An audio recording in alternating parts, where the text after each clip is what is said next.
Raúl, muchas gracias por venir al podcast. Estuvimos hablando por redes sociales, te contacté porque vi que tratabas una temática muy concreta que creo que es muy importante y la gente da por hecho muchas cosas, que realmente es importante saber cuál es la verdad. Entonces, hoy estás aquí para intentar divulgar ese conocimiento que tienes, que he visto que tienes en redes sociales, para intentarlo hacer lo más fácil posible para que lo entienda la gente de a pie.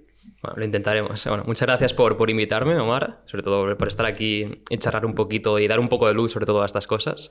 Para el que no me conozca, soy Raúl Muñoz, soy preparador físico y bueno, me especializo sobre todo en el tema de la ganancia muscular y la pérdida de grasa. Soy graduado en psicología con un posgrado en trastornos de la conducta alimentaria. Y estoy acabando la carrera de nutrición también. Pero bueno, sobre todo por lo que se me conoce es así un poco un tema más salsoso, que es que divulgo sobre esteroides anabolizantes y ayudas ergogénicas por redes sociales y demás. Y también, sobre todo, preparamos a mucha gente que utiliza este tipo de sustancias. Me parece una combinación muy interesante que hayas estudiado también psicología, porque creo que está muy relacionado la manera que tenemos de comer, la manera que tenemos de entrenar, las razones por las cuales comemos de una manera o entrenamos de otra. Y creo que si ya tienes ese pack de sabes por qué hacemos las cosas a través de la psicología, creo que de aquí puede salir algo muy guay. Vamos a empezar a saco, vamos a empezar con el tema de los esteroides, que sí. Sé que, como has dicho tú, es el tema salseo y a la gente le mola mucho este tema. Y desgraciadamente hay un auge en los adolescentes hoy en día que me comentaste y es un tema muy importante que quiero tratar hoy. Entonces cuéntanos un poco sobre este tema de los esteroides y la adolescencia. Sí, bueno, a ver, como bien dices, pues cada vez se está poniendo como más de moda el tema de los esteroides. Antes era un tema muy tabú en el que incluso los atletas profesionales ocultaban, ¿no?, el uso de esteroides y es como que vendían un poco de que sus físicos estaban construidos por los suplementos. De ahí todo ese humo que había, que realmente la masa muscular que conseguían era gracias a esteroides, entre otras cosas, y lo decían que eran suplementos porque era muy tabú y demás. ¿Qué pasa? Esto ha cambiado radicalmente ahora. Y lo que se ve es que cada vez es más popular y cada vez se está tomando más. Desde muy chicos, desde muy niños, 16, 17 años, están empezando ya a tomar sin saber pues, los perjuicios que puede tener para ellos todo esto. Uh-huh. ¿Podrías entrar un poco en detalle de qué es lo que puede pasar y que la gente, sobre todo estos adolescentes, no saben? Sí, bueno, ya sea adolescentes o gente más grande, al final los efectos secundarios son numerosos. Y lo que la gente tiende a creer o suele ver o quedarse es con los más leves, ¿no? Que suele ser, pues, el acné, que se te hinchen un poco los pezones, que se llama la ginecomastia, que se te caiga el pelo, que bueno, a ver, eso no le gusta a nadie, obviamente, ¿sabes? Pero no es algo que te vaya a matar. Entonces, lo que se queda un poco en el olvido es todo eso que sí que puede afectarte muy gravemente a tu salud. Como puede ser, pues te puede afectar al riñón, puede acelerar, digamos, una enfermedad, que es la glomerulosclerosis focal y segmentaria, es una enfermedad renal crónica. Puede también afectar a nivel del corazón y también generar otro tipo de enfermedades. Y al final no es una cuestión de si pasará o no, sino de cuándo pasará. Es decir, cuando tú sigues tomando, es cuándo te va a pasar. Pues se sabe qué pasará. Entonces no lo tienen en cuenta y bueno, pues pueden literalmente morir o acabar muy mal por todo esto. Y llevándolo al lado psicológico, ¿por qué crees que la adolescencia, como dices tú, seguramente saben que muy bueno no es? Uh-huh. ¿Por qué crees que aún así toman eso? Bueno, pues obviamente también tiene que ver con las redes sociales en una buena parte, y es que los estándares de belleza cada vez son más altos. Es decir, cada vez vemos físicos idealizados que son, pues, no sé, Jeff Seid, Chris Bumstead, ¿no? Toda esta gente que está súper fuerte, que es como tu ídolo, y obviamente estos físicos no van a poder alcanzarse de forma natural. Entonces, claro, hay una frustración de querer ser esta persona, de querer tener este físico de superhéroe, que van por la vía de, bueno, pues tomo esto, voy más rápido y así pues quizá llego, o al menos quizá lo intento y me quedo bastante bien más rápido. Aparte de todos los peligros que no se saben o que no se quieren escuchar, que hay veces que también eso no quieres escuchar qué es lo que te puede pasar, hay uno que es el que todo el mundo piensa cuando piensas en gente que se está tomando esteroides o está consumiendo esteroides, es el tema de la impotencia. Cuéntanos un poco en qué consiste o cómo puede afectar eso a la impotencia. Bueno, es un tema que sí que es cierto que mucha gente lo ve como un pilar fundamental de uy, ¿qué va a pasar? Que voy a quedar impotente, tal y cual, pero no es algo muy frecuente, entre comillas. Es decir, los usos esporádicos de esteroides muy raramente pueden causar impotencia, y me explico. Digamos que hay dos tipos de impotencia. Una que puede ser más aguda, más a corto plazo, y otra que es más a largo plazo. Entonces, ¿qué pasa? Tú puedes tener una impotencia al usar esteroides. ¿Por qué? Porque tú cuando tomas una sustancia desde fuera, una hormona desde fuera, el cuerpo lo detecta. Dice, hostia, pues ¿para qué voy a producir yo testosterona si me la están dando de fuera, ¿no? Y deja de producirlo. Entonces, esto lo que produce es que tú no tengas testosterona en el cuerpo y dependiendo del esteroide que tú te estés inyectando, pues lo que hará es que alterará ciertos mecanismos, digamos, que harán que pues no se te levante, ¿vale? Que te quedes impotente. Lo bueno, entre comillas, de esto es que una vez acabes, tus testículos, cuando vean que ya no hay esteroides en la sangre, en el cuerpo, volverán a producir y todo volverá a la normalidad. ¿Qué pasa y dónde está el problema? Que esto a largo plazo sí que puede generar una impotencia o una reducción de tu testosterona natural, la que produces tú, bastante potente. ¿Por qué? Porque los esteroides, a medida que vas consumiendo y consumiendo, van atacando directamente al testículo, van haciéndole daño y el testículo pierde funcionalidad. Entonces empiezas a dejar de producir testosterona y puede llegar un punto en el que no segregue suficiente testosterona y obviamente pues ya está. El gatillo. Estos jóvenes que comentamos, ¿cómo se suelen tomar los esteroides? ¿De qué manera pueden tomarse los esteroides? Bueno, hay varias formas, pero bueno, las más frecuentes son o de forma oral o de forma inyectable. Obviamente, la gran mayoría de usuarios promedio suelen tirar por el oral, sin saber los peligros que esto conlleva, es decir, los cambios que hay entre el oral e inyectable, porque a priori puede parecer que es mucho peor pincharse una cosa que tomársela, ¿no? Como una pastilla. Parece más una droga, ¿no? Parece sí, como es más trambólico, sí. Entonces, claro, optan un poco por esta vía porque da miedo el hecho de pincharse, pues no hace mucha gracia. Y lo que no saben es que es mucho peor. Es decir, se sabe que los esteroides orales a nivel hepático, es decir, en el hígado, y también a nivel del colesterol, a nivel del colesterol malo sobre todo, son muchísimo peores que los inyectables. Entonces son cosas que los inyectables por esas vías directamente ya no actúan, no te hacen esos efectos negativos, y los orales sí. Además de otros efectos, ¿no? Como por ejemplo la neurotoxicidad, la toxicidad en el cerebro, que es algo que no mucha gente sabe, pero que también suelen ser peores. ¿Y tu opinión sobre los esteroides cuál es? Yo soy una persona bastante abierta o flexible en este tema. Es decir, ya no solo con los esteroides, sino con todo tipo de sustancias. Al igual que el alcohol y al igual que el tabaco, quiero decir que son drogas igual, ¿sabes? Es decir, yo lo que opino es que toda persona tiene la libertad, porque hay que tener libertad de tomar decisiones que a ti te den la gana, pero creo que es imprescindible conocer los riesgos y los beneficios de cualquier situación para poder sacar unas conclusiones apropiadas. Es decir, ¿tú quieres hacer esto? Vale, pero tienes que saber todo lo bueno, todo lo malo y si te pesa. Es decir, si estás dispuesto a solventar todos estos problemas que te pueden venir, aceptarlos por lo bueno que te puede dar, haz lo que quieras. El problema es que no suele pasar esto. La gente es como, bueno, aparto la mirada, no veo lo malo y venga, me voy con lo bueno y luego vas a ver qué pasa. Y pasa lo mismo con el tabaco. Pasa absolutamente lo mismo. La gente, no, fumar, algo hay que morir, no, luego hago ejercicio. Sí, bueno, el fumar te va a matar, o sea, es así. Y bueno, pues es un poco con todo el tema de las drogas. Yo lo veo igual todo. ¿No ven que el problema, como no llega el mismo día o el día siguiente, Exacto. Y la recompensa sí, ¿no? Esa sensación que puedas tener de placer al fumar o al comer y tal, y todo lo malo llega mucho más tarde, pues entonces nos quedamos con la parte buena. Antes de pasar del tema de los esteroides, he visto un vídeo que me gustaría enseñarte y que me dijeras a ver qué opinas. Es relacionado con las redes sociales que has dicho antes. Hoy en día en redes sociales encuentras de todo. Así que te voy a enseñar el vídeo, lo puedes... ¿sabes? El de arriba. Sí. Y nada, tómate tu tiempo, a reaccionar. Lo puedes ver entero.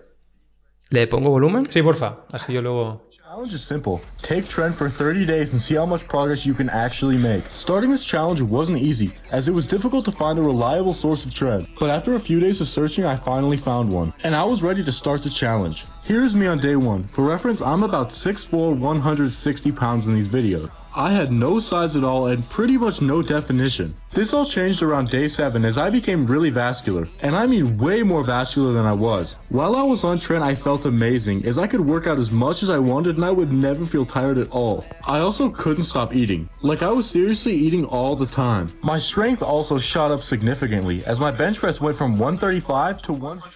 Bueno, se ve algo que es relativamente frecuente, aunque no quizá en un grado tan extremo, pero bueno, básicamente es un chico bastante joven, parece, que está tomando un esteroide, y de hecho un esteroide que es bastante controvertido y es bastante tóxico a nivel cerebral, es decir, no es un buen esteroide, ¿vale? ¿Cuál es? La trenbolona. No es uno de los mejores, ni de los menos malos, ni de broma, ¿vale? Entonces, ¿qué pasa? Bueno, el chico explica que ve que, bueno, que la fuerza aumenta mucho, que gana más peso, más masa muscular, etc. Pero yo lo veo una barbaridad. O sea, más que nada porque este chico es que parece que ni entrene. Es decir, una persona que no tiene ni un gramo de masa muscular prácticamente, que parece que tu primo de 7 años, ¿no?, del pueblo, pues no debería ni plantearse el hecho de usar esteroides. Pero es que ni de broma. O sea, empieza a tener buenos hábitos, a comer, a entrenar, y quizá en un futuro, cuando tengas una buena base de masa muscular, te lo planteas, pero es una barbaridad. Y los casos que tú has visto que hayan sido usuarios de esteroides, ¿qué mentalidad tienen en cuanto al futuro? Es decir, ellos ven que van a conseguir un cuerpo, digamos, un cuerpo de 10. ¿Ellos tienen luego un plan para mantener eso? ¿Ellos piensan en el futuro o solo piensan que dentro de 3-5 meses van a estar bien y ahí paran? No tienden a pensar mucho en largo plazo. Y de hecho, bueno, que no lo he explicado, pero bueno, sí que nuestro equipo, digamos, somos yo y mi chica, que es doctora, está en la residencia de urología, que también va un poco por este lado. Y bueno, pues tratamos con mucha gente que utiliza química. Lo que hacemos básicamente es intentar reducir el riesgo al máximo. ¿Vale? Entonces nos viene mucha gente y bueno, pues gente que hace muchas burradas, obviamente, porque este mundo es un mundo turbio. Entonces, no suelen pensar mucho en el largo plazo, suelen ver un poco el corto plazo. Y de hecho, cuando nos contactan es porque, digamos, que les hemos concienciado un poco de lo que puede pasar a largo plazo.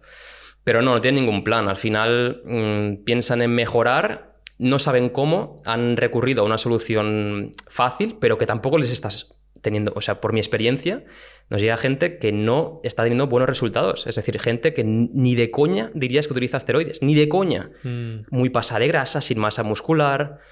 Bueno, porque el problema que existe hoy en día es que se intenta ir rápido sin hacer bien las bases. Y sin las bases bien hechas, da igual que utilices química a gramos, a kilos o a lo que sea. No vas a progresar bien. Y es así, y este es el problema. Se creen que simplemente con esa sustancia ya no hay nada de esfuerzo y llega solo, ¿no? Pastillita mágica y lo hará todo. Y luego ven que no es así. ¿Y cómo podemos saber si una persona es nati, como se dice, ¿no? ¿Natural o está llena de químicos? No sé. Físicamente, o sea, visualmente es difícil de saber. Es decir, sí que es verdad que hay cierto límite que dices, bueno, cuidado, porque mucha pinta de natural no tiene. Hay casos, pues Chris Bumstead, por ejemplo, el campeón de Mr. Olympia de Classic Physique, pues obviamente aquí no se puede llegar de forma natural. Pero hay casos que se puede dudar mucho porque la genética es algo que influye muchísimo. Hay gente natural que puede tener mejor cuerpo de forma natural que gente que utiliza química. Y esto mucha gente no lo sabe. Entonces es difícil filtrar cuál es el que tiene una genética privilegiada y el que está utilizando química. Eso es complicado. Sí que es verdad que en pruebas, en exámenes de sangre, se puede ver fácilmente, o de orina, eso sí. Pero bueno, visualmente es un tema controvertido. ¿Cómo lo de visualmente me refería también el hecho de cuando tú ves dos cuerpos musculados, muy fuertes, que dices, vale, estos le están dando mucha caña. ¿Hay alguna manera de ver? Es que a mí me suena haber oído o visto de, pues si tienen esta forma en no sé qué músculo, pues esto es que ya se nota que no es natural y son esteroides. ¿Hay algo ahí que puedas añadir? Se dice que los deltoides en 3D y los trapecios muy grandes es porque utilizas química. Realmente no es así. Es decir, realmente lo que pasa es que la gente utiliza química como tiene más masa muscular y muchas veces un porcentaje de graso mucho más bajo, se le ve más venas, se le ven más, obviamente el músculo más grande, más redondeado. Entonces se filtra un poco por eso, pero realmente no hay algo en concreto que te pueda decir, mira, este utiliza química. Porque una persona natural, como una genética, como te digo, también puede tener buena cantidad de masa muscular y bajo de grasa y verse prácticamente igual. ¿Podrías contarme un poco el tema de la genética? ¿Cómo puede influir en la cantidad de músculo que puedas generar? Pues muchísimo. Ya no solo a nivel natural, sino a nivel de química también. Es decir, una persona natural influye muchísimo su genética, lo que han hecho sus padres ese día tan maravilloso que luego 9 meses después saldría. Eso influye muchísimo y eso condiciona la cantidad de masa muscular que tú puedes llegar a tener. Y no solo eso, sino la rapidez con la que tú puedes ganar masa muscular. Incluso, es que es curioso porque una persona haciendo las cosas regular puede superar a un tío que lo hace todo perfecto, con la mejor programación, con el mejor entrenador, con la mejor dieta. Y es así, es una mierda, pero es así. Es muy injusto. Es así. Y incluso en gente que utiliza química hay variaciones bestiales. Gente que utiliza nada, o sea, una ampolla a la semana y se pone como Jesucristo. Y hay gente que se puede meter gramos como un caballo y no se le note literalmente nada prácticamente. Entonces, la gente que se excusa en que no genera músculo por culpa de su genética, ¿puede llegar a tener razón? ¿Ganar músculo te refieres? Sí, ganar músculo. Sí puede tener razón, pero con una puntilla. Que es decir, sí, si lo está haciendo todo bien. O sea, si tú haces todo muy bien, que ya te digo yo por mi experiencia, que es un 1% de los casos, y no ves cambios durante años, probablemente es que tengas mala genética.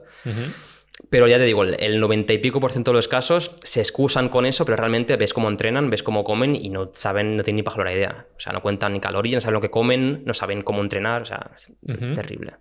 Vamos a bajar un poco el escalón. Pasamos de esteroides a suplementación. Algo que puede sonar pues más natural, más sano, ¿no? Entonces, hoy en día también la gente pues intenta encontrar la suplementación perfecta, la comida perfecta. Siempre tendemos, ¿no?, a buscar esa perfección, cuando eso es simplemente la punta del iceberg, como ya comentamos cuando nos reunimos tomando el café, y no ven que es la base que hay debajo, ¿no?, la parte de abajo del iceberg. Entonces, cuéntame cuál es la suplementación base que toda persona tendría que tener en cuenta en su día a día. Vale. Suplementación obligatoria no existe. No es necesaria. Una persona puede ser súper fuerte y súper sana sin tomar absolutamente nada. Cosas que pueden ser interesantes y que tienen lo que tienen más evidencia. Obviamente, como has dicho tú, sin la base no sirve de absolutamente nada. Incluso con la base poco hace, la verdad. Sobre todo en tema de rendimiento y de ganancia de masa muscular. Entonces, yo pondría... es que la proteína no lo quiero llamar un suplemento porque es un macronutriente, al final es un alimento que da igual que te lo comas de la carne, que de la clara de huevo, que del polvo de proteína, que al final es suero lácteo, que lo han deshidratado y lo han hecho polvo, como pudiese ser la harina que viene de los cereales y demás, pues lo mismo, ¿no? Entonces, te pondría la creatina, te pondría la cafeína y realmente poco más. Es decir, así básico que tenga mucha evidencia que pueda ayudar un poco. Yo creo que esos dos, junto con la proteína, son los que más. Sí. Vale, vamos a entrar un poco más en detalle para que la gente entienda la importancia de cada uno. ¿Empezamos por la creatina? Dale. Bueno, la creatina básicamente digamos que funciona como un extra de energía, como una buena energía, que es la energía más inmediata, que es la ATP. Bueno, no voy a poner en tecnicismos, pero bueno, básicamente cuando hacemos esfuerzos de fuerza, que hay que coger energía de forma muy inmediata, es el tipo de energía que cogemos. Entonces digamos que te da un poco de más... te da un poco más, ¿no? Puedes coger... En los músculos se ahorra un poco más de este tipo de energía. ¿Esto qué hace? Pues esto hace que puedas aumentar más el rendimiento en el gimnasio y obviamente pues esto también conlleva una muy pequeña ganancia extra de masa muscular. Esto en cuanto al rendimiento. Luego tiene otros beneficios que cada vez se van viendo más, que es el tema cognitivo. Puede ayudar a nivel cognitivo y puede ayudar a nivel de trastorno depresivo y cosas relacionadas con enfermedades mentales y demás. Muy interesante la creatina. Tema cognitivo... ¿Hay alguna recomendación por parte de los que saben, o tú en este caso, para la gente mayor o gente no tan mayor o incluso gente joven? De suplementación. De suplementación de creatina. Bueno, la pauta es igual para todo el mundo. La pauta es 0,1 gramos por kilo de peso. Es decir, si tú pesas 70 kilos, son 7 gramos. Si tú pesas 90 kilos, son 9 gramos. Es así de simple. Entonces es para todo el mundo igual. Sí que se pueden hacer fases de carga y demás, pero bueno, no hace falta. Es decir, tú tomas eso todo el tiempo. Entonces la creatina se va acumulando en el músculo hasta que llega un punto que todas las reservas de creatina del músculo están completas. Y de ahí es donde el cuerpo, digamos, tira para tener un extra de energía. Sí, cuéntame un poco eso de... Quizás algo muy técnico, pero a mí me interesa saberlo.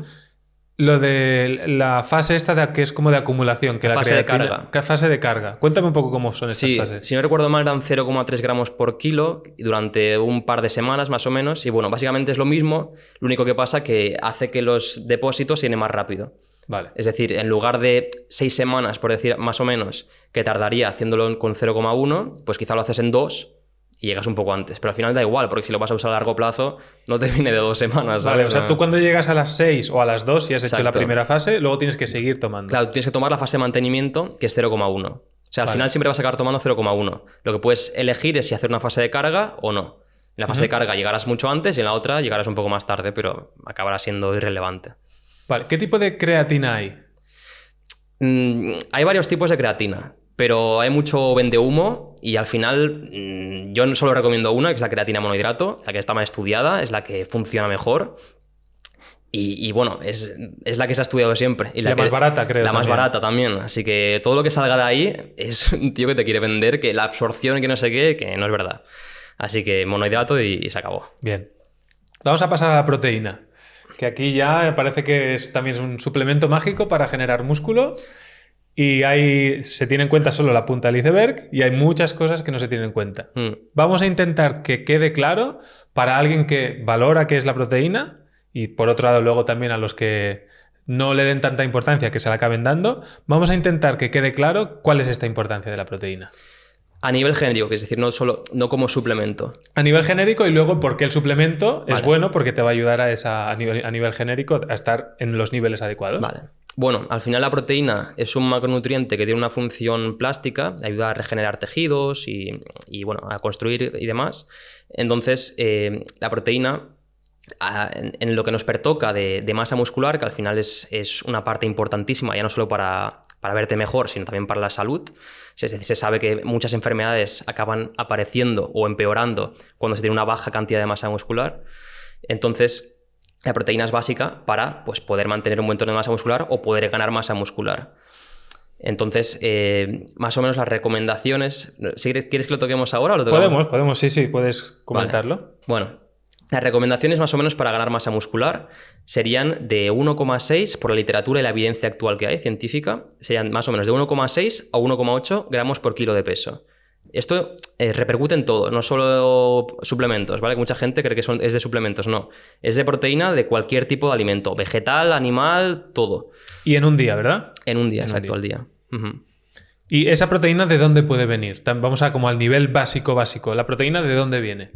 Bueno, viene tanto de origen animal como de origen vegetal. Es decir, de los animales pues puede venir de los músculos de los animales, que es la carne. Al final viene de las claras de los huevos, viene del queso, de los lácteos, el pescado. Hay varias fuentes. Luego origen vegetal, pues muchos, sobre todo tema de legumbres, algunos vegetales que también contienen proteína. Y también vale, que mucha gente que no la cuenta, la proteína vegetal también vale.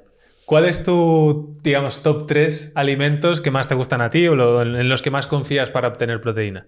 Una cosa es la teoría y luego lo que yo como, ¿vale?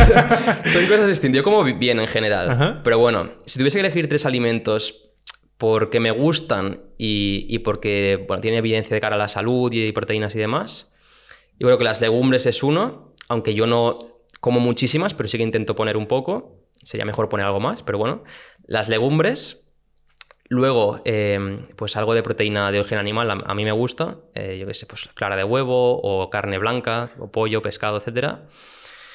Y a mí me gustan los lácteos muchísimo, pero porque me encantan los lácteos. O sea, soy un fanático de los lácteos. Entonces, todo lo que son yogures, quesos o incluso proteína también me gusta. Hay un tipo de proteína que se llama caseína, que es un poco así más densa. Y te haces como postres así que queda espeso. Vale. Y también me gusta bastante. Así que esas 3 serían mi top 3. Ya me mandarás alguna receta de esto de la caseína, a ver si puedo... Es muy top, ¿eh? ¿Sí? Sí, en serio. Luego me lo cuentas.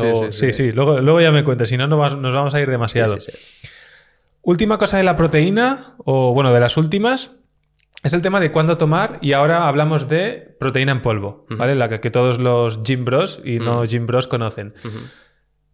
¿Qué opinas tú o qué se sabe de la creencia de que existe una ventana anabólica donde tienes que tomarte la proteína 30 minutos después del gimnasio, porque si no lo pierdes todo? Ir corriendo, ¿no? Después de acabar a tomarte el batido y llevártelo al gimnasio, porque si no... Eso es. Sí, esto se creyó durante muchísimos años. Y de hecho hay gente que aún lo cree. O sea, es curioso. Y te digo de preparadores... Bueno, es que el nivel de preparadores es terrible. O sea, estamos llenos de old school, que no digo que sea malo, pero hay mucha gente que no quiere actualizarse y sigue con las cosas desde hace 30 años con lo mismo, cuando se sabe, vamos, a ciencia ciertísima que no es así, ¿no? Entonces, la ventana anabólica es una de estas cosas.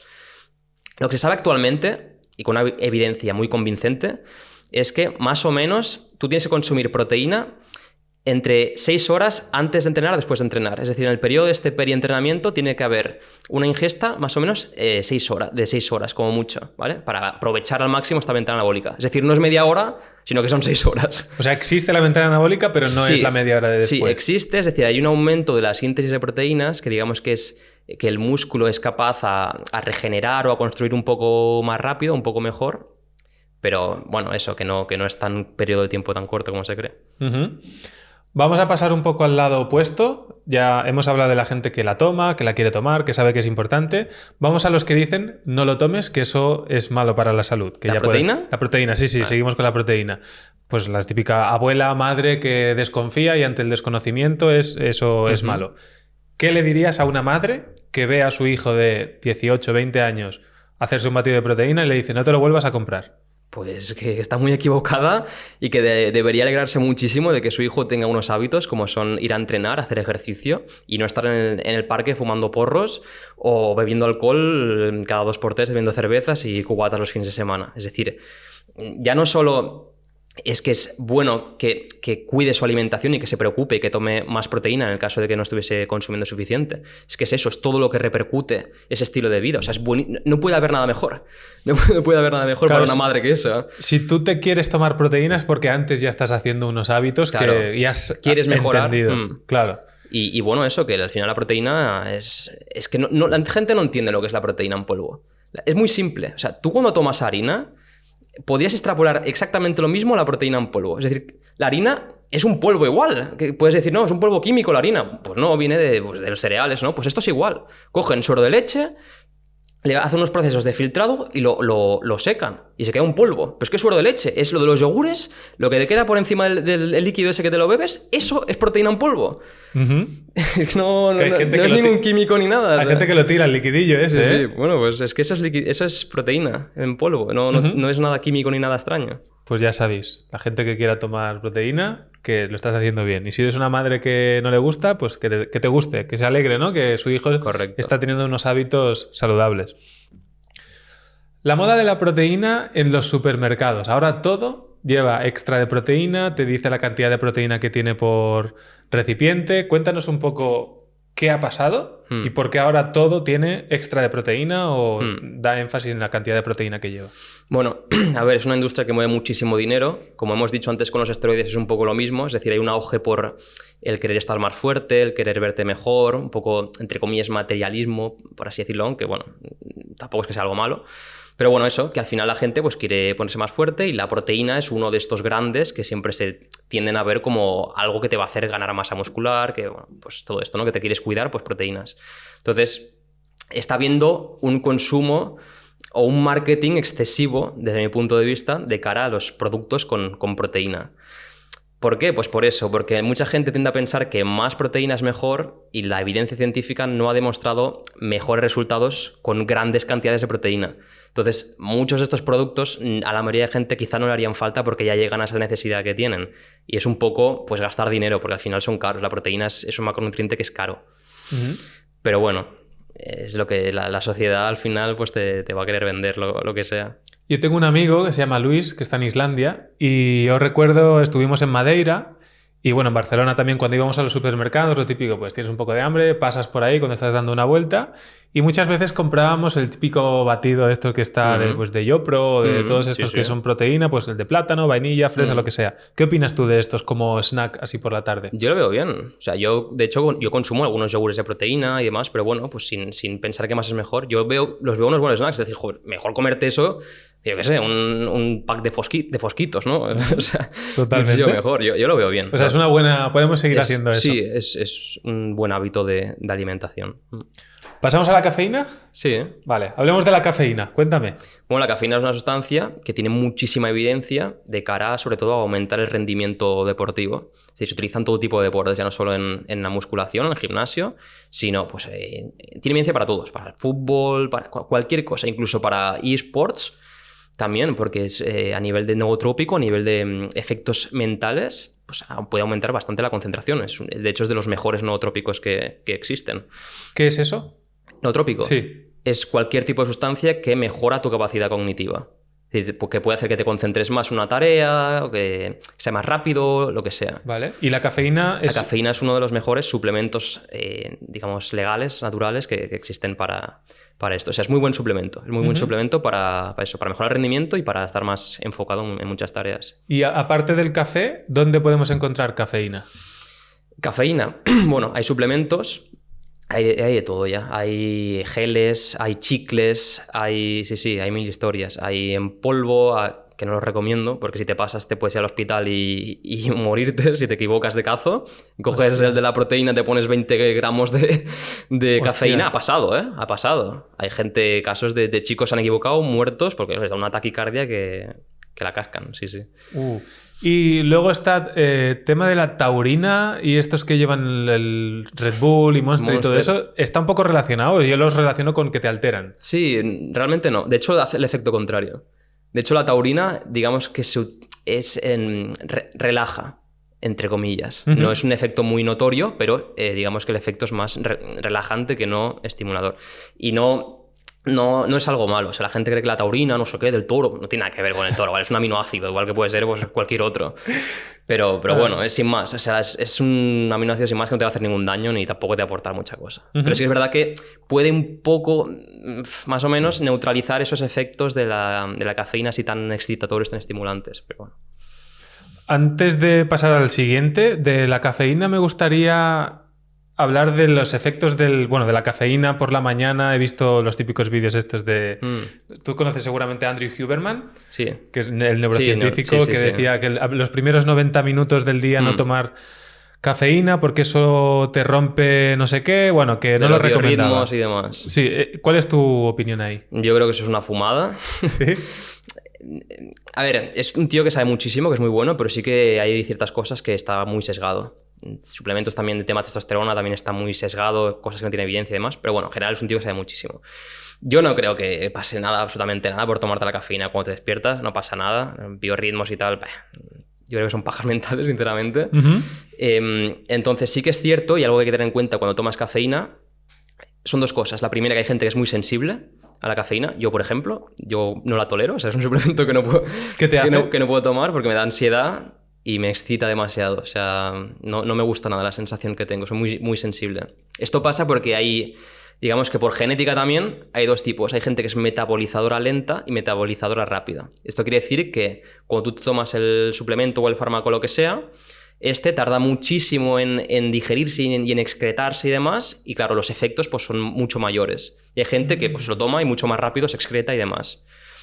Entonces es una cosa que tener en cuenta. Si no te sienta bien, si no, pues no la tomes y ya está. Eso es la otra cosa que tener en cuenta. Es muy importante porque puede afectar a la hora y la calidad de sueño, o sea, al tiempo que duermes y a la calidad de este sueño. Entonces, por genética también, lo que comentamos antes, los metabolizadores lentos, pues les dura muchísimo más en sangre. Entonces, se sabe que más o menos cada vez se ve un poco que hay que dejarla como más antes, ¿no? Antes de ir a dormir. Y bueno, pues depende de la cantidad y demás, pero yo no recomendaría pasar de las 3, 4 de la tarde. Es muy variable, porque hay gente que le puede durar 6 horas y hay gente que le puede dar 12 prácticamente. Es muy interindividual, ¿sabes los cambios? Antes ha venido Sepe y una de las reglas que él sigue en su día a día era una que se llama 10-30-10, 10, 5, 3, 1, algo así, no recuerdo. Y la 10 era 10 horas antes de dormir. Está bien. No tomes cafeína, o sea, Está no tomes bien. café. Sí. Con cafeína, obviamente. Hay gente que le puede dar 12, que mejor que no la tome antes de 12 horas, y hay gente que pues con 8, 4, 6 puede ir bien. Pero ¿Y bueno. por qué mi madre toma café por la noche y duerme como una campeona? Bueno, porque te adaptas también. ¿Sí? Es decir, digamos que hay... Esto se llama taquifilaxis, que es que tu cuerpo se adapta a X sustancia. Es decir, los receptores que cogen esa cafeína, digamos que van habiendo menos, entre comillas, ¿vale? Entonces ya no tiene ese mismo efecto, es decir, se acostumbra. Entonces, pues eso no hace el mismo efecto que te hacía cuando tenías todos los receptores y demás. Pues ya tengo comentario para mi madre. ¿Has dicho que se llama cómo? Taquifilaxis. Taquifilaxis. Perfecto. Vamos a pasar a las vitaminas minerales. Luego también trataremos los electrolitos, el extracto de lavanda y la melatonina. ¿Vale? Vamos uno por uno y vamos a intentar también, como hemos hecho anteriormente, irlo dejando un poco claro para que la gente vea en qué consiste. Vitaminas y minerales. Cuéntame. Bueno, es un suplemento que sirve si tienes algún tipo de déficit. Es decir, si no comes nada de verdura, nada de fruta, pues mejor que te tomes un multivitamínico que no te tomes nada, porque probablemente vas a acabar con deficiencias de vitaminas o minerales. Quitando eso, poco más uso se le puede dar. Es decir, los estudios no se ve una mejora por tomarte un multivitamínico ni de salud, ni de rendimiento, ni de nada. Vale. Las vitaminas hay que tenerlas, los minerales en rango y punto, en un rango normal. No por tomar más vas a estar mejor. ¿Y qué beneficios tiene tener una buena cantidad de vitaminas y minerales? Bueno, pues todas las funciones en general del cuerpo, de la síntesis de muchas cosas, ¿no? De neurotransmisores, en general el funcionamiento del cuerpo. Digamos que las vitaminas son muy importantes en todos los procesos internos del cuerpo y los minerales. Es interesante lo que has dicho de si no tienes déficit no sirve de nada, porque eso yo creo que también se podría comparar un poco con la proteína, ¿no? Si alguien no necesita esa extra de proteína porque come mucha proteína animal, vegetal o lo que sea, no necesitas esa proteína extra. Y hay veces que puedo tener gente en mente que piensa que voy a tomarme este suplemento, que han dicho que también va súper bien, y este, y realmente no saben si tienen déficit de ese suplemento. Y de hecho voy a retomar un segundo esto que has comentado, que es muy interesante, de lo de la proteína que la ponen, ¿no? Por si acaso un poco, que sin saber si necesitan más o no. Y esto, claro, es importante porque tú tienes, digamos, unas calorías al día que consumes normalmente, ya sea porque las cuentas o automáticamente porque tu cuerpo tiene cierta hambre y te hace comer esta cantidad. Entonces, importa la cantidad de cosas que tú comes. Porque si tú comes más proteína, quiere decir que la estás sustituyendo por otra cosa. Entonces, si tú en lugar de esta proteína comieses alimentos como a nivel de rendimiento, como pueden ser los carbohidratos, por ejemplo, te darían mejor rendimiento, o a nivel de salud, pues si comieses más legumbres, comieses más frutas, comieses más verduras, más cereales integrales, pues también tu salud probablemente se vería pues mejor, ¿no? Más satisfecha. Porque al final sí que es cierto que la proteína muchas veces se consume de alimentos que son peores a nivel de comparación, como puede ser la carne roja o carnes más grasas, con otros alimentos, como puede ser pues, unas legumbres, unas frutas que tienen más evidencia de cara a mejorar la salud. Buen punto extra ahí de la proteína. Pasamos a los electrolitos. Cuéntanos cuáles son y qué pasa en el mundo de los electrolitos. Bueno, son minerales, básicamente. Es lo mismo. Entonces, sodio, potasio, magnesio, etc. Entonces, es un tema gracioso porque es una estafa como una casa. O sea, en general la gente es completamente estafada por esto. Es decir, les dan aquí un suplemento, toma, electrolitos. Con esto vas a rendir mucho mejor en el gimnasio, te vas a hidratar más, tal y cual. Y les están vendiendo literalmente sal a precio de oro. O sea, literalmente les venden sal, pero con un 80% aproximadamente es sal. O sea, tú te pones sal y es exactamente lo mismo. Y lo venden como 15, 20 veces más caro. Entonces, bueno, esa es la primera parte, que te están estafando. O sea, si quieres tomar electrolitos, toma sal y ya está. Y lo segundo, que y tocando el tema de la sal, muchas veces, la mayoría de veces se le está dando mucho énfasis y no es muy importante. Es decir, la sal o los electrolitos son importantes a la hora de ir a entrenar cuando tú sudas mucho, tienes una alta tasa de sudoración, porque hay que reponer esos minerales que tú pierdes a través del sudor. Si no, no le veo mucho sentido, sobre todo por la afectación que puede tener en tema de salud. O sea, ¿tiene sentido que yo, por ejemplo, cuando vaya a hacer una sesión de HIIT o algo más de cardio, ponga un poco de sal en la botella del agua que voy a... Podría tenerlo. Habría que evaluar también qué comes durante el día, porque si tú en tu día a día estás comiendo 15 gramos de sal, ya sea, no hace falta que sea extra de los propios alimentos, ¿vale? Que llevan ya sal incorporada. Si tú comes 15 gramos de sal al día, pues lo único que va a hacer va a ser empeorarte la salud. O sea, ya tienes sal de sobra. Entonces, en ese caso no haría falta. En el caso de que tengas una dieta normal y sudes mucho, sí que es un suplemento, o sea, un aliado interesante. Hay una cosa graciosa, el otro día no te lo expliqué, pero yo esto de la sal, hay veces, pues ahora que dices esto, me considero uno de los, no estafados porque no he comprado suplementación y estos sobrecitos de electrolitos que dices que solo llevan sal, pero sí que, bueno, pues yo me estaba informando y hay veces que yo relacionaba ciertos mareos que tenía con falta de sal, que puede ser, puede no ser. Sí, puede ser. Entonces, ha habido días que yo, pues eso, le he echado un poco de sal a la botella que me lleva al gimnasio, incluso por la mañana. Me he levantado y digo, agua con sal, que hace mucho tiempo que como demasiado sano y no tengo suficiente sal, ¿no? Y me acuerdo que mi madre me vio un día y se alteró. ¿Qué haces poniéndote sal en el agua? Pero era nada, o sea, ya te puedes imaginar, ¿no? Ni con una cuchara, nada, una pizca de sal. Claro, yo lo pensé y digo... Te alteras cuando me ves haciendo esto, pero luego, si me como una pizza familiar o me como un kebab con las patatas y la salsa, tan tranquila se queda. Sí. Entonces es como... Es que es curioso de ver la doble vara de medir esta de la gente. Pasa lo mismo con las drogas y con todo, o con las proteínas, por la desinformación. Que tú tomas un batido de proteínas que no tiene absolutamente nada de malo, con toda la evidencia aplastante, y te lo dice un tío que se está viendo un cubata de fiesta y te lo está diciendo, buah, el hígado, te lo vas a joder tú, ¿eh? Y piensas, pero ¿qué me estás contando, señor? Sí, es curioso. Tengo apuntado aquí la dieta DASH, que el otro día me la comentaste y no sé qué es. Cuéntame. Bueno, es un poco hilando el tema este de la sal, que anteriormente se creía que la ingesta de sal, digamos que tenía una curva en J, que se llama, que es que comer mucha sal es malo, pero comer muy poca también, ¿vale? Es como una especie de U, de J. Actualmente, con la nueva evidencia, y la que está mejor hecha, entre comillas, digamos, se sabe que no hay un límite para abajo que sea malo para la salud. Y de hecho, las dietas que tienen menos sodio se asocian a mucha menor muerte por ictus, por infartos, a nivel cardiovascular. Hay una disminución del riesgo bastante grande. Entonces la dieta DASH sale un poco de ahí. Es una dieta que sobre todo se utiliza para gente con riesgo cardiovascular.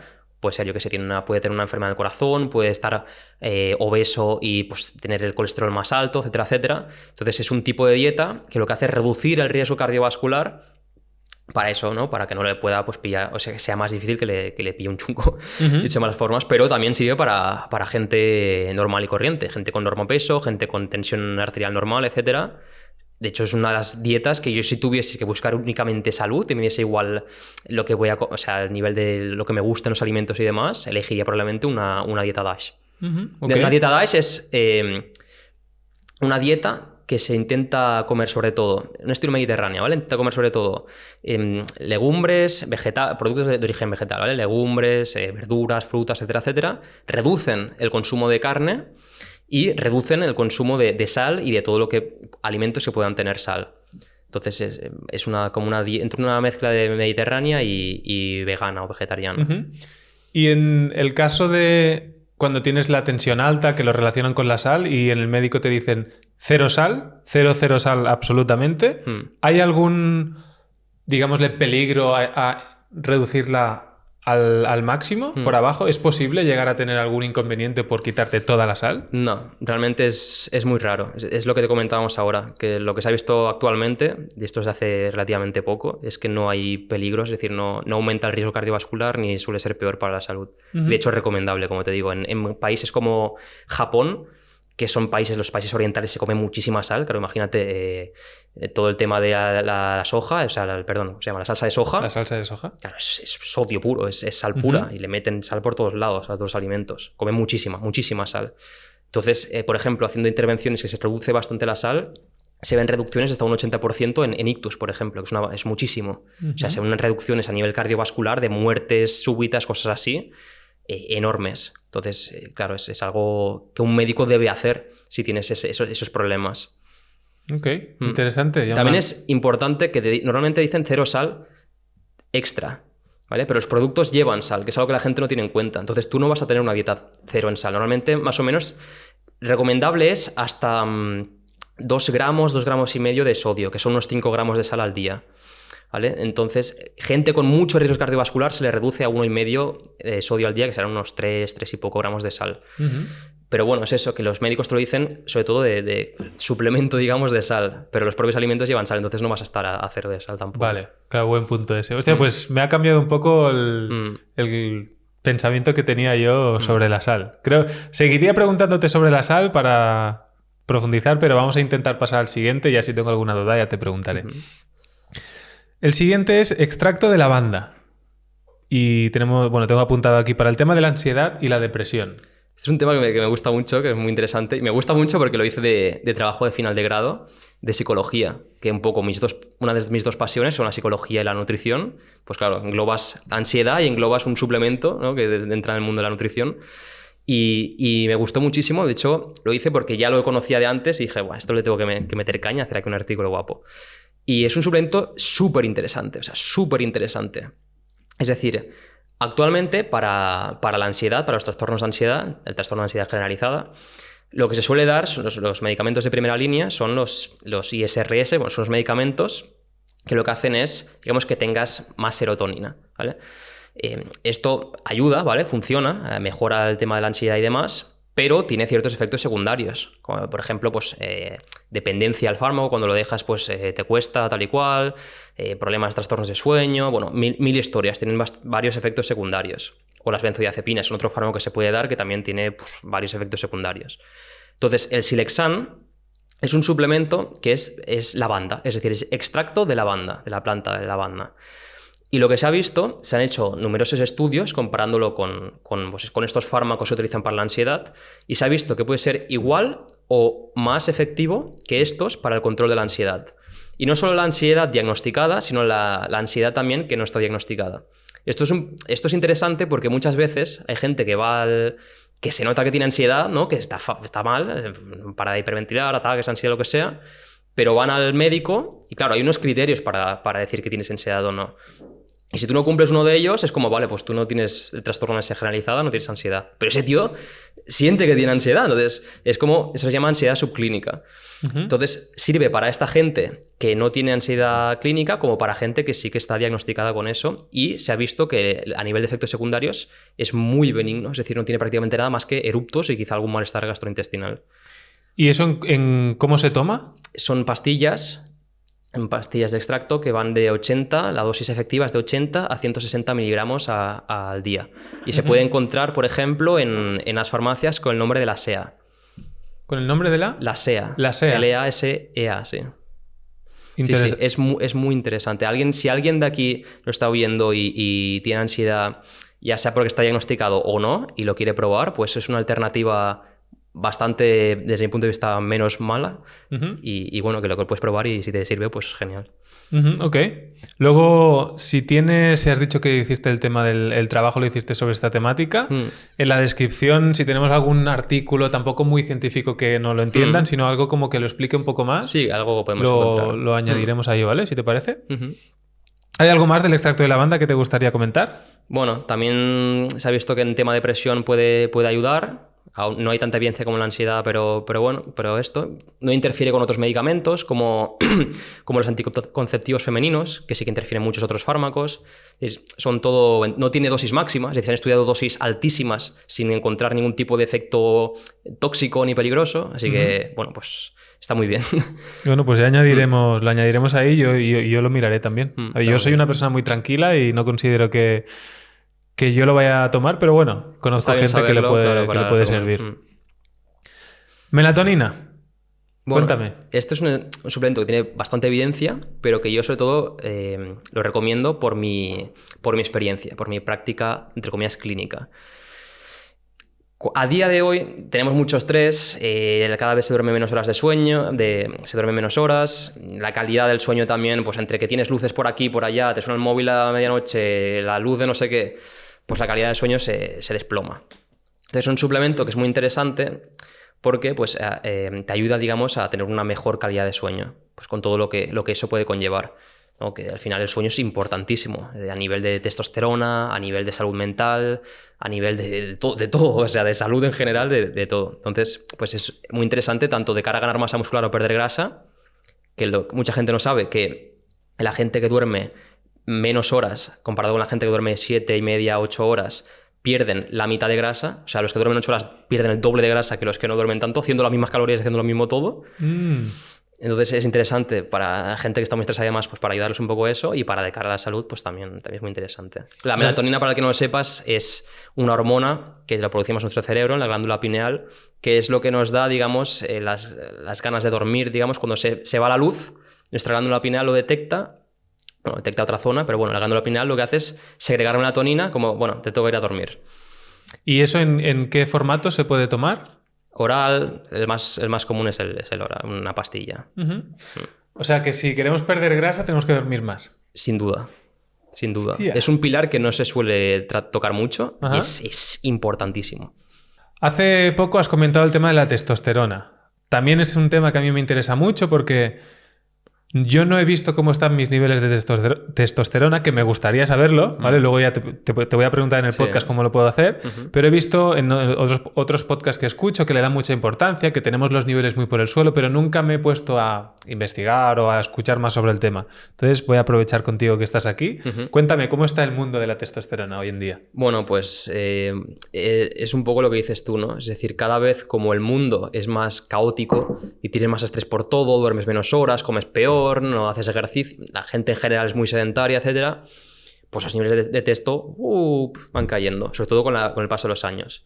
Antes, una persona que se cuida bastante puede mantener los niveles de testosterona óptimos más años, pero lo que se está viendo es que cada vez gente más joven pues tiene pues, niveles de testosterona más bajo, con todo lo que eso implica. Vamos antes, perdona que te interrumpa. Sí. ¿Qué es la testosterona? Porque a veces, ¿no? Vamos, yo también lo he dado por hecho, pero vamos a ver qué es. Vale, bueno, la testosterona es una hormona, es la hormona que producimos de forma predilecta los hombres, que nos da estos caracteres sexuales, como pueden ser pues, el crecimiento del pene. De hecho, los rasgos también psicológicos que tenemos también en una buena parte son por la testosterona, etcétera, etcétera, ¿no? Es la hormona masculina predilecta, la testosterona, la fuerza, la potencia. Entonces, pues eso, es muy importante tener unos niveles normales de testosterona porque afecta en muchas zonas de tu salud como persona y como hombre. Es decir, afecta en cuanto al bienestar psicológico. Es decir, cuando tú no tienes testosterona, lo que puede pasar es que, bueno, pasa un poco con el tema de la menstruación, ¿no? Es decir, las chicas cuando tienen la menstruación hay muchas que están con un ánimo muchísimo peor, ¿no? Un ánimo más bajo, más irritables, lo que sea. Pues pasa lo mismo con los hombres. Si tú tienes la testosterona baja, también hay hormonas que derivan de esta, que son las que tienen las mujeres, los estrógenos, y si no los tienes altos, pues estás peor a nivel anímico. Entonces esto es un lado, luego el tema, obviamente, de la libido, de las erecciones, de la masa muscular, que es importantísimo para tener una buena salud, poder mantener la masa muscular, de la grasa, porque tener la testosterona baja también hace que ganes más grasa.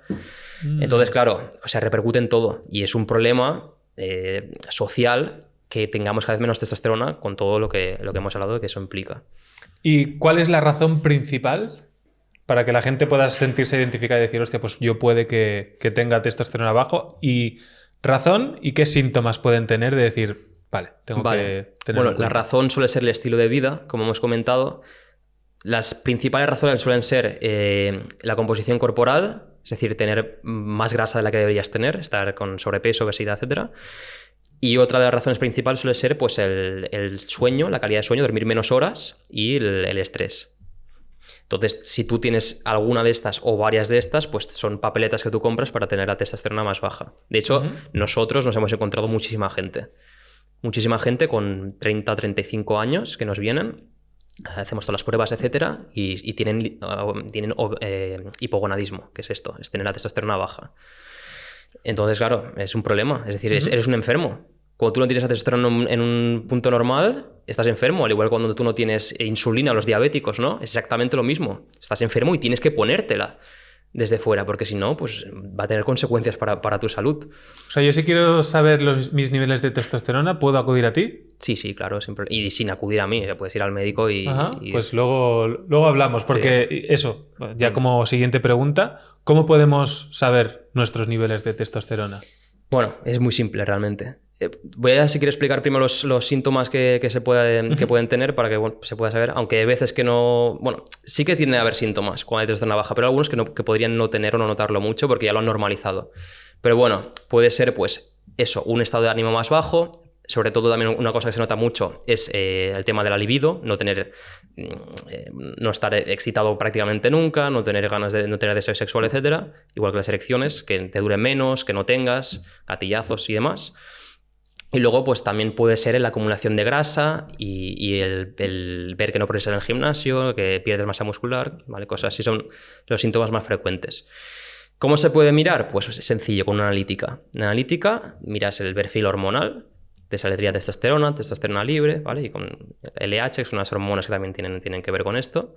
Y pues con los resultados ya el especialista, el profesional, te dice, pues mira, estás en déficit o lo que pasa. ¿Y qué niveles son los óptimos? ¿Lo sabes? Sí, son de 300 normalmente a 900. Es que depende del laboratorio, pero normalmente son de 300 a 900. Nanogramos por decilitro, si no recuerdo mal, que es la medida. Entonces ya sabemos, los que queramos o vamos a ti o una analítica que podemos ir al CAP, ¿entiendo? Bueno, es un poco controvertido porque normalmente en la seguridad social no la tienden a mirar mucho. Son un poco reticentes a todo esto. Es en plan, bueno, como que no lo pagas, no pagas lo suficiente para que te hagan esto. No te entra testosterona. Esto no te entra. Tú, que es algo que está mal y que hay que empezar a concienciar con esto. Pero bueno, es otro tema. Entonces, si se puede poner por ahí y te lo aceptan bien, y si no, pues toca ir o tener una mutua o ir a alguien por privado. ¿Hay suplementación para la testosterona? Los mejores suplementos son dormir bien, son tener una buena composición corporal y no tener mucho estrés. Entonces, este sería el pilar central, el primer pilar. Y luego el segundo está deficiencias. Es decir, si tú tienes un déficit de, por ejemplo, zinc, magnesio o vitamina D, también puede ser cosas que pueden llevar a un déficit de testosterona. Entonces, en este caso sería recomendable, no, obligatorio, suplementarte con estas vitaminas para ponerte a un nivel normal y que a ver si se arregla con eso. O sea, te suplementarías con esas tres para tener buenos niveles mirarías si tienes un déficit primero en la analítica y la que veas que tengas déficit, pues suplementarías y luego volverías a mirar si con eso se ha corregido o no. Vale. Y luego hay suplementos extra, digamos, quitando estas pilares, que son ya la parte más alta, que pueden ayudar algo, sobre todo a las personas que tienen déficit, a las personas que lo intentan tomar para mejorarla aún más. En plan, tú tienes 700, estás en el rango alto y dices, no, yo quiero ser un superhombre y quiero ciclarme con algo natural. Pues no te va a servir de literalmente nada, no va a hacer nada. Pero para la gente que tiene déficit sí que puede ayudar algo y yo me quedaría con uno prácticamente. Hay varios que hacen un poco, pero bueno, para mí el mejor es la ashwagandha, que es, digamos, también una planta, un adaptógeno, que bueno, pues que eso, que te ayuda mucho a nivel de ansiedad y de estrés, mejora bastante ese tema y también pues puede elevar la testosterona un poco. Ok. Y en el caso, digamos que alguien tiene los niveles muy bajos, en 300 o depende de dónde vaya o de la persona, bajos, ¿cuánto tiempo se puede tardar en compensar eso y tener unos niveles correctos? ¿Haciendo una intervención de estas que hemos comentado o como una terapia de reemplazo intentando hormonal? pues eso, digamos con la suplementación tuya de pues ir al gimnasio, comer mejor, bajar el porcentaje de grasa. Pues es variable dependiendo de lo que le pase. Es decir, si es una deficiencia de vitaminas y en 1 mes o 2 meses se corrige, pues ya debería empezar a volver a funcionar la cosa. Claro, tú imagínate, si pesas 200 kilos, pues claro, si tienes que bajar 100 kilos pues puede ser muchísimo. Entonces, quizá en esos casos ya quizás recomendable no, pero se puede valorar el hecho de hacer una terapia de reemplazo de testosterona directamente. Porque si vas a estar 1 año sin libido, fatal de estado de ánimo, pues vas a vivir fatal. ¿Qué es eso de esta terapia? Cuéntamela, porfa. Bueno, es básicamente la sustitución externa de lo que tú no produces, que es la testosterona. Es decir, como tú no produces, al igual que un diabético no tiene insulina y tiene que pinchársela, pues lo mismo con la testosterona. Hay varios formatos, los más frecuentes, los más utilizados son en gel. Un gel se llama testogel, te lo pones en el antebrazo, en algunas zonas, y ya. O las inyecciones, ¿vale? Testosterona, hay varias versiones. Y entonces puedes elegir una de las dos. Unas tienen pros, las dos tienen pros y tienen contras. Entonces, dependiendo de tu caso, se puede coger una u otra. Yo, bajo mi desconocimiento total, ¿eso iría en la línea que se acercaría a esteroides? ¿Iría de alguna manera un poco artificial y malo? No, malo no. Claro, aquí están... La línea es el límite natural. Vale. Esto es lo que se sabe, ¿vale? Por la evidencia científica. Es decir, tú tienes que tener unas niveles normales, sí o sí. Es decir, si tú estás por debajo, estás mal, o sea, estás enfermo y estás mal de salud. Y ya hemos comentado esto de que tienes más grasa, que tienes menos masa muscular, esto también repercute a nivel de riesgo cardiovascular. Es decir, la de esto baja aumenta bastante el riesgo cardiovascular. ¿Vale? O sea, que estás enfermo, es peligroso. Entonces, cuando tú te pones a la normalidad, vas a estar una persona sana, normal. Igual que, pues yo si tengo un rango normal, tú te pondrías como yo. Ni ciclado ni nada, ¿vale? Normal. ¿Qué pasa? Cuando tú superas este rango de normalidad, es cuando el cuerpo, digamos, no está adaptado a esto, ¿vale? No es lo normal, no es lo natural. Y es cuando se empiezan a generar, pues esos efectos secundarios y también esa ganancia de masa muscular, pérdida de grasa, efectos ergogénicos en general. Pero no, en niveles normales es exactamente lo mismo que una persona natural. ¿Y eso es algo, supongo que tiene un precio? Tiene un precio, sí, y es que mientras tú consumes... Hay ciertas estrategias que se pueden incluir para que esto no pase o lo puedas corregir, digamos. Pero mientras tú tomes testosterona vas a ser mucho menos fértil. O sea, prácticamente vas a ser infértil. Ok. Por lo que comentamos antes, cuando tú lo pones de forma exógena, el cuerpo deja de producir, los testículos dejan de trabajar y al final los testículos tienen una gran importancia en el hecho de la maduración de los espermatozoides y demás. Entonces los espermatozoides son tontos, se quedan tontos porque no trabajan el testículo y pues eres prácticamente infértil. Entonces sí que es verdad que hay muchas estrategias, puedes añadir ciertas cosas para que tú vuelvas a ser fértil. Pero sí, bueno, ese es uno de los precios. Ese y que los huevos de gran como canicas. Como uvas, ¿no? Como decía el vídeo que hemos visto antes. ¿Y cuánto dura una terapia de estas? No sé si De por vida. ¿De por vida? Claro. Es decir, tú no vas a recuperar ya... Es decir, si tú tienes un hipogonadismo, ya es crónico, es algo crónico, igual que un diabético tipo 1, es algo crónico. Entonces, pues, si quieres estar en la normalidad, va a ser de por vida. Hostia. Qué interesante. Bueno, es que es eso, o comerte todos los efectos secundarios toda la vida, ¿sabes? Yeah. O eres una persona que está pasando mal día a día, o tienes tu tratamiento y eres una persona normal. Has dicho que una de las razones por las cuales los niveles de testosterona los podemos tener bajos es por el hecho de tener sobrepeso, tener un porcentaje de grasa más alto de lo normal, ¿no? De lo recomendado, de lo sano.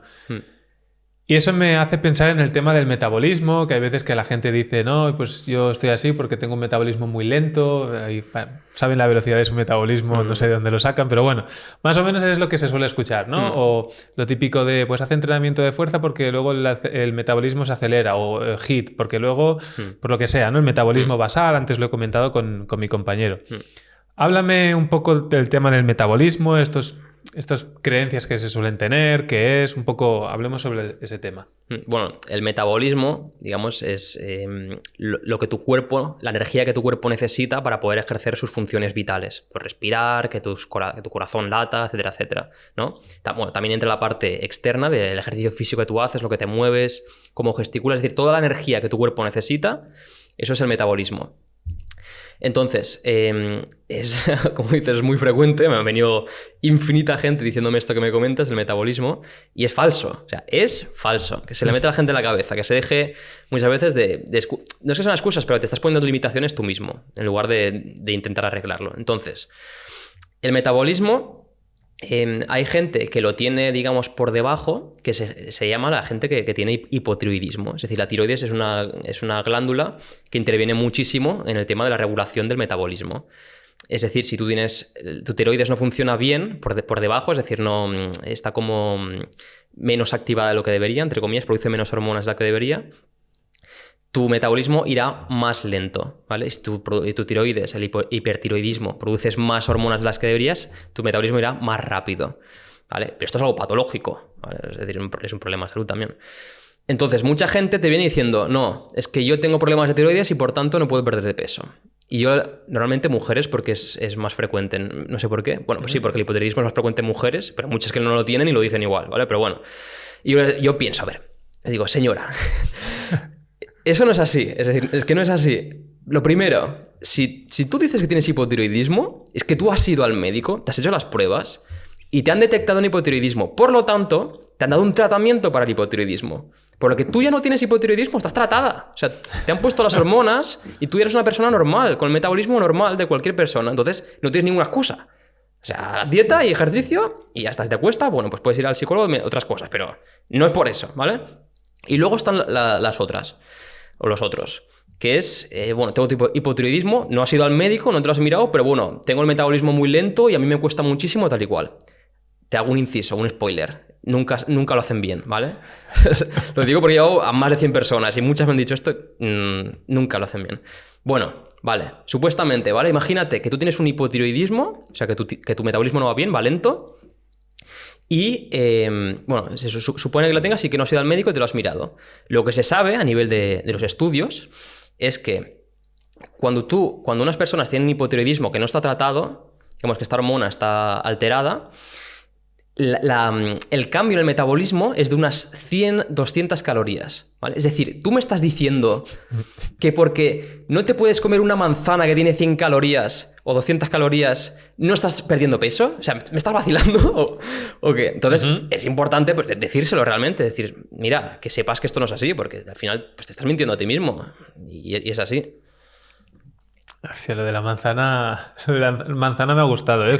A veces cuando le pones números y ves que no tiene ningún tipo de sentido, o sea, lo que comenta la gente es, primero, no es que si lo tienes, ya no lo deberías tener porque te estás tratando. Exacto. Y en caso de... Mira, ves al médico porque supuestamente tienes un problema y aparte, aunque no vayas, que sepas que no te va a afectar en nada prácticamente a nivel de perder peso. Luego, pues podrás tener otros síntomas, ¿vale? Sí, estamos enfocándolo al tema de pues, que usarlo como excusa. Sí, un hipotiroidismo así normal, que es lo que suele tener la gente subclínico con TSH alta, digamos, es una hormona, que es lo que se mira y demás, 100-200 calorías. Lo que se sabe a nivel de evidencia científica. Uh-huh. Vamos a ver un poco, seguir estas creencias equivocadas o mitos, que también me mola mucho y me mola mucho como la pasión que le pones al explicarlo, porque es como... Se me apasiona mucho mi trabajo, tío. Se nota que te mola y que te has encontrado un montón de situaciones que ya cuando les ves venir y te dices, es que tengo, y tú cuando ya empiezan con el tengo, ya empiezas, ¿no? A mirar como, a ver qué tienes, ¿no? A ver qué te inventas, ¿no? Como excusa. Vamos a hablar del tema de los mitos y creencias equivocadas que tiene la gente, que también mola ver en qué nos equivocamos, ¿no? Porque yo puede que alguna de estas también la haya escuchado o la haya pensado alguna vez. Vamos a empezar por el tema de la creatina. Bueno, lo que se suele pensar es que la creatina causa daño renal y hace que se te caiga el pelo. Sí. Cuéntame.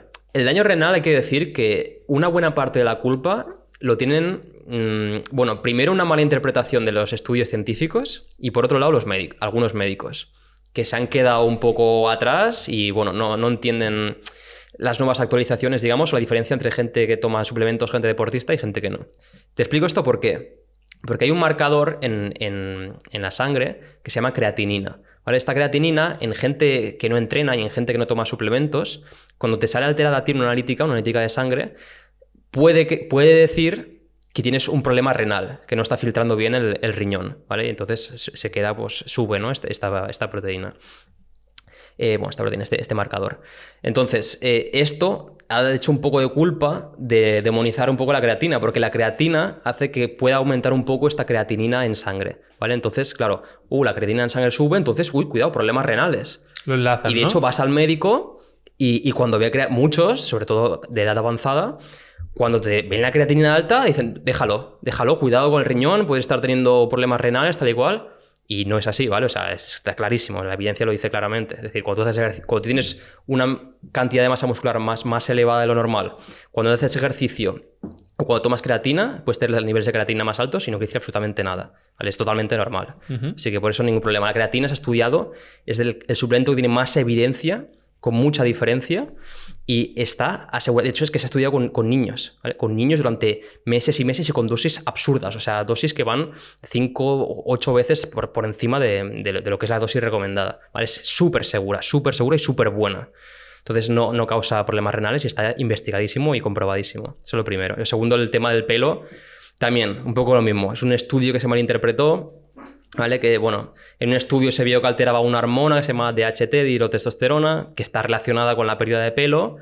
Y bueno, pues ya cuando sale una cosa así, ya digamos los medios de comunicación y todo, esto hace esto. Entonces se dijo que aumentaba que favorecía la alopecia, pero ese estudio era una castaña, estaba súper mal hecho, es verdad. Y han salido muchísimos otros detrás, mejor hechos, que no han visto ningún tipo de relación y no tiene ningún tipo de relación y no te va a causar alopecia. Punto. Se acaba el tema. Punto pelota. Desmintiendo un montón de cosas estamos, ¿eh? Seguimos, me gusta. Y es importante el por qué, ¿no? Es decir, yo te podría decir, no lo hace. Claro, pero me gusta.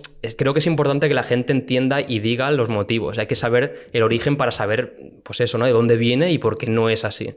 Entonces es importante que se sepa esto, lo que he comentado, de dónde viene y por qué se creía que era así y no lo es. ¿Veían un factor alterado o una información que coincide con otro tipo de alopecia, lo que sea, y ya es la misma gente ya como en la pizarra, ¿no? De esto va aquí, los esto va medios aquí. son muy cabrones con los estudios científicos. Por ejemplo, el alcohol, tú seguro que habrás oído que el vino es bueno para el corazón, ¿vale? Esto es completamente falso. Es decir, en un estudio lo que vieron es que el resveratrol, que es un compuesto que tiene el vino, es como un antioxidante, ese compuesto aislado, sin vino, ¿vale? Pues digamos que favorecía el tema del corazón y demás. Claro, esta gente cogió, ¿vale? Cojo el resveratrol, lo pongo aquí, lo englobo el vino y le digo, no, el vino es la hostia, el vino es bueno para el corazón, tal y cual.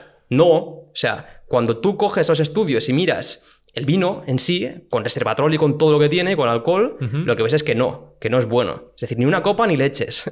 La dosis segura de alcohol está claro que es 0. ¿Quieres beber? Lo que comentamos con lo mismo de las drogas. Si quieres, bébetelo, pero que sepas que no es bueno. Ya está. Eso es como el orégano es bueno, por lo tanto la pizza es buena, ¿no? Sí, exacto. Sí, tal cual. Claro, la pizza tiene orégano, por lo tanto... Seguimos desmintiendo cositas. Bueno, de hecho hemos desmentido otra con la del vino, que también... Sí, y luego, ahora que hablamos de las pesas, voy a añadir otra que he visto recientemente como comentario en uno de los reels que subí. Vamos a hablar de las pesas. Que se suele pensar que si un niño va al gimnasio o de joven vas al gimnasio, te va a bloquear y te vas a quedar hecho un tapón y porque te va a bloquear los... huesos o no sé qué es lo que se suele pensar. Bueno, esto creo que antes se oía más que ahora. Ahora, la verdad es que hace tiempo que no lo tiendo a escuchar, pero sí que antes era súper... Yo me acuerdo cuando empecé con 17 años que era como... Todo el mundo, la profesora de gimnasia me lo decía, no sé qué me lo decía, y yo, bueno, vale. Y bueno, sí, se tendía a decir que si tú hacías pesas, pues limitaba el crecimiento, hacía que tú no crecieses. También, todo viene en los estudios, ¿vale? Siempre, aunque la gente no lo sepa, todo viene de la ciencia. Malinterpretada. O bueno, o interpretada en ese momento, en ese punto histórico, antes de mejorar todo, hacer más estudios y demás. Entonces, viene de una mala extrapolación también, que bueno, nosotros tenemos unos cartílagos de crecimiento, digamos que como que ponen, cuando se solidifican, entre comillas, ponen el límite, por así decirlo, para que tus huesos no crezcan más. Entonces, si se rompen esos cartílagos, pues puede hacer que tú no crezcas tanto por eso, ¿no? Porque digamos que has forzado esa solidificación del cartílago o del hueso. Pero bueno, lo que se ha visto es que, claro, te lo tienes que romper. Y las pesas, no hay una alta tasa. O sea, es muy raro hacerte ese tipo de daño, ¿vale? Es extremadamente raro. De hecho, es mucho más frecuente en otro tipo de deportes. Se pueden ser más frecuentes, tipo fútbol o rugby, fútbol americano, depende de dónde vivas, pero que no, o sea, que ni de coña. Entonces, siguiente mito que no, que los chavales pueden ir al gimnasio. Pueden ir al gimnasio, que hagan una técnica, que no se flipen con los pesos. Y va a ser una práctica súper saludable y que les va a poner fuertes y les va a gustar más a las chicas. Claro, yo me imaginaba eso que se hacía. Y las chicas igual, que va a ser súper saludable para ellas y también van a tener un mejor físico. Me imaginaba yo, ¿no? Cuando decían esto, pues que, claro, tienes peso encima, por lo tanto, el hueso interrumpes ese crecimiento, ¿no? Está creciendo para arriba y no le estás diciendo que vaya para abajo. Sí. Tema de las pesas. Otra cosa que vi en un comentario reciente en uno de mis vídeos. Decía que el doctor de la chica esta le había dicho que vigilase con el CrossFit y con en general, levantamiento de pesas, no solo CrossFit, porque si te pasas puede provocar un desprendimiento de retina. Hostia, ahí no lo sé, la verdad no lo he investigado. Suena un poco a falacia. Sí, ¿no? Como yo me imagino un doctor con una cierta edad ya que se ha quedado... Yo si no seguramente, o sea, no lo he visto nunca, así que es muy raro porque me paso el día leyendo, entonces a saber de dónde viene, pero no tiene pinta de que sea algo verdadero. De hecho, no conozco a nadie ni lo he oído nunca, así que no lo sé, la verdad. Bien. No creo. Nos acercamos ya al final un poco al final de la entrevista. Vamos a hablar del tema de la nutrición, pero antes, para enlazarlo un poco con el tema de la nutrición, vamos a hablar del tema de los edulcorantes y los azúcares. Y para ello quiero enseñarte un vídeo a ver. Que creo que puede ser interesante y por cómo reaccionas todas las cosas. De hecho, lo tenemos que ver con tu móvil porque el mío tengo una aplicación que me lo bloquea. ¿Cuáles son esas dos cosas que diferencian al Dr. Biter para que tú te sanes? La dieta keto me sabe a cacho. Me sabe a cacho. Yo lo que quiero es que tú te sanes. Y si tú tienes que sanarte, tienes que dejar dos cosas que son las que me diferencian. Y tienes que liberarte de lo que sabe a dulce. Y lo que sabe a dulce, ya dejaste el azúcar, es la hijuemadre fruta de mierda y los hijuemadres edulcorantes de mierda que han hecho que la obesidad en el mundo sea 10 veces más. Sí, los edulcorantes no tienen calorías, es cierto, pero dañan completamente tu microbiota. Y los naturales, entre esos, la stevia, es el que más daña la microbiota. Ojo con lo que les estoy diciendo, para aquellos que les gusta la stevia. La stevia es el edulcorante que más daña la microbiota. Lo para, ¿eh? Yo lo conozco a este tío, ¿eh? Y de hecho le he dedicado algunas historias y algunas cosillas en mi Instagram. El Dr. Biter, madre mía, menudo personaje. Yo lo digo en serio, que este tío y gente como él, creo, sinceramente, que deberían ser denunciados por un problema de salud pública. Y lo digo de verdad. No por este vídeo, que bueno, pues puedes opinar de X o Y, sino por tema de cosas, prácticas insalubres que pueden ser jodidas y pueden afectar a muchísima gente y que muera gente literalmente. Pero bueno, en cuanto al vídeo, bueno, como todo lo que dice este hombre, es falso. Es decir, es falso. El tema el azúcar es otro tema, pero bueno, está muy demonizado y en gente deportista el azúcar, si quieres lo hablamos luego, pero es un alimento que puede no estar mal. Y el tema de los edulcorantes, ya he hablado bastantes veces de ello en mi Instagram, pero también se malinterpreta muy mal la evidencia científica. Es decir, cuando se habla de los edulcorantes, de que causan cáncer, de que te alteran la microbiota, de que alteran la insulina, la glucosa en ayunas, etcétera, etcétera, etcétera, lo que no entiende la gente es que el 90 y pico % de estos estudios son en ratas. En ratas, y tú no eres una rata. Yo siempre digo, tú no eres una rata, tío. Tú eres una persona que va en coche y hace cosas de humano. Entonces, cuando tú miras los estudios de humano, lo que ves es que no pasa eso. Es decir, los metaanálisis, que digamos que son los tipos de estudios que tienen un mayor grado de evidencia, digamos que juntan los resultados de todos los estudios bien hechos y los juntan para un propio resultado y una conclusión. Entonces, los metaanálisis de los edulcorantes son muy claros. Es decir, no elevan la insulina y no hacen todo esto que dicen que hace, que como se actúa como el azúcar, que eleva la insulina y eso es malo, tal y cual. No. El tema de la microbiota, creo que, si no recuerdo mal, hay 4 estudios, creo que 4, en humanos, al menos hasta hace poco. Estudios, digamos, bien hechos, de laboratorio y demás, controlados, aleatorizados. Entonces, de estos 4 estudios, los resultados fueron que no había cambios en la microbiota. En humanos, ¿puedes coger una rata? Coge una rata si quieres. Y no tomes edulcorantes porque una rata pues no le va bien. Tampoco comerás matarratas, ¿no? Pues, bueno, no sé. Ya veremos, a no ser que salga ahí algún neurocientífico recomendándolo. pero bueno, eso, que están muy demonizados. Obviamente, es mejor beber agua antes que edulcorantes, pero no tiene ningún tipo de problema en dosis normales, que esta es otra. Muchas veces se utilizan dosis en algunos estudios que defiende esta gente. Esto se llama falacia, un problema ecológico, falacia ecológica, creo, o algo así. Que básicamente es que tú coges un estudio que utilizas 20 veces más de lo que utilizaría una persona normal. Entonces, claro, te jodes que si te pongo a ti 15 litros de agua, ¿qué te va a pasar? Pues quizá la cascas también. Claro, y el agua no es mala. Claro, y el agua no es mala. Entonces, cuando se hacen en dosis normales, se ve esto, que no tiene alteración. Y en gente que toma mucho azúcar, lo que se ha visto es que cuando tú cambias el azúcar por los edulcorantes, lo que hace es que reduce el riesgo cardiovascular. Pierdes peso. Es decir, claro, todas esas calorías extras que estás tomando las del azúcar, las vas a quitar. Entonces eso va a llevar pues, a unas mejoras cardiometabólicas bastante grandes. Entonces pueden ser interesantes y bastante para esta gente. Y para gente normal, que no pasa nada por tomarte una Coca-Cola cero. Que es verdad, no pasa nada. Así que ni caso. Yo había escuchado lo de que tu cerebro detecta que el edulcorante es dulce, por lo tanto reacciona como si te hubieses comido azúcar. Eso fuera, ¿verdad? Pajas mentales. Casi todo lo que digas de los edulcorantes, pajas mentales. Vale, está bien saberlo. Aprovechamos ya tema de nutrición. ¿Sí? Hoy en día, otro de los temas más polémicos que puede haber es el tema de la dieta.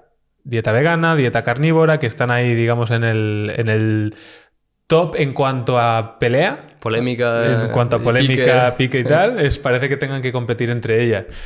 Entonces, háblame un poco de ambas Y también, pues si hay alguna que es mejor que la otra.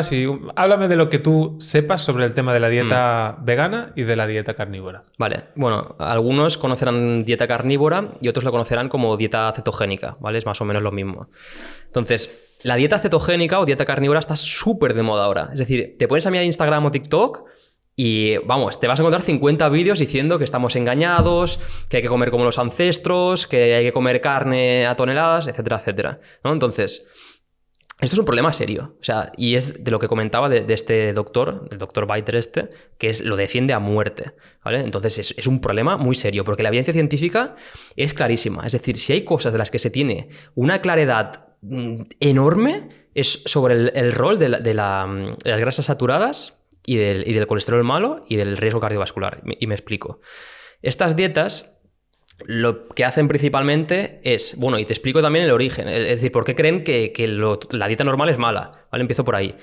Ellos creen, desde las dietas carnívoras y dietas cetogénicas, que la industria lo que te está intentando hacer es enfermarte a través del azúcar y de los cereales refinados y demás, que lo que hacen es que, bueno, pues la insulina se eleve y la insulina, según ellos, es malísima y eso hace que te enfermes, ¿vale? Y todos los estudios y todo es una conspiración. O sea, mola un montón porque es una conspiración y lo hacen como un cuento. Por eso engancha a tanta gente. Pues eso, ¿no? Que te quieren enfermar para luego darte fármacos, para venderte y ese dinero, pues beneficiarse ellos, ¿no? Una fumada que flipas. ¿Vale? Entonces eso es uno de los pilares, los constructos principales de esta dieta. El otro es que hay que comer como los ancestros, que esos pues son los que comían mejor, porque bueno, pues que tú qué tenías, ¿no? Hace 45.000 años, ¿tú qué comías? Pues como cazabas un mamut y te lo comías y solo comías carne y grasa. Vale, muy bien, sí. Y las iguanas que hacen, o los monos que tú eras hace 3 millones de años, ¿qué? Bueno, una falacia como una casa, ¿no? Estas teorías no se sustentan por ningún lado. Pero bueno, dejémonos de eso y nos vamos a la literatura científica. Entonces, ¿qué se ve en las dietas cetogénicas? La dieta cetogénica se basa en comer carne, comer grasa y no comer carbohidratos, ¿vale? Entonces, básicamente, pues eso, comerás carnes rojas, comerás pescado, comerás huevos, comerás lácteos, ¿vale? Bien.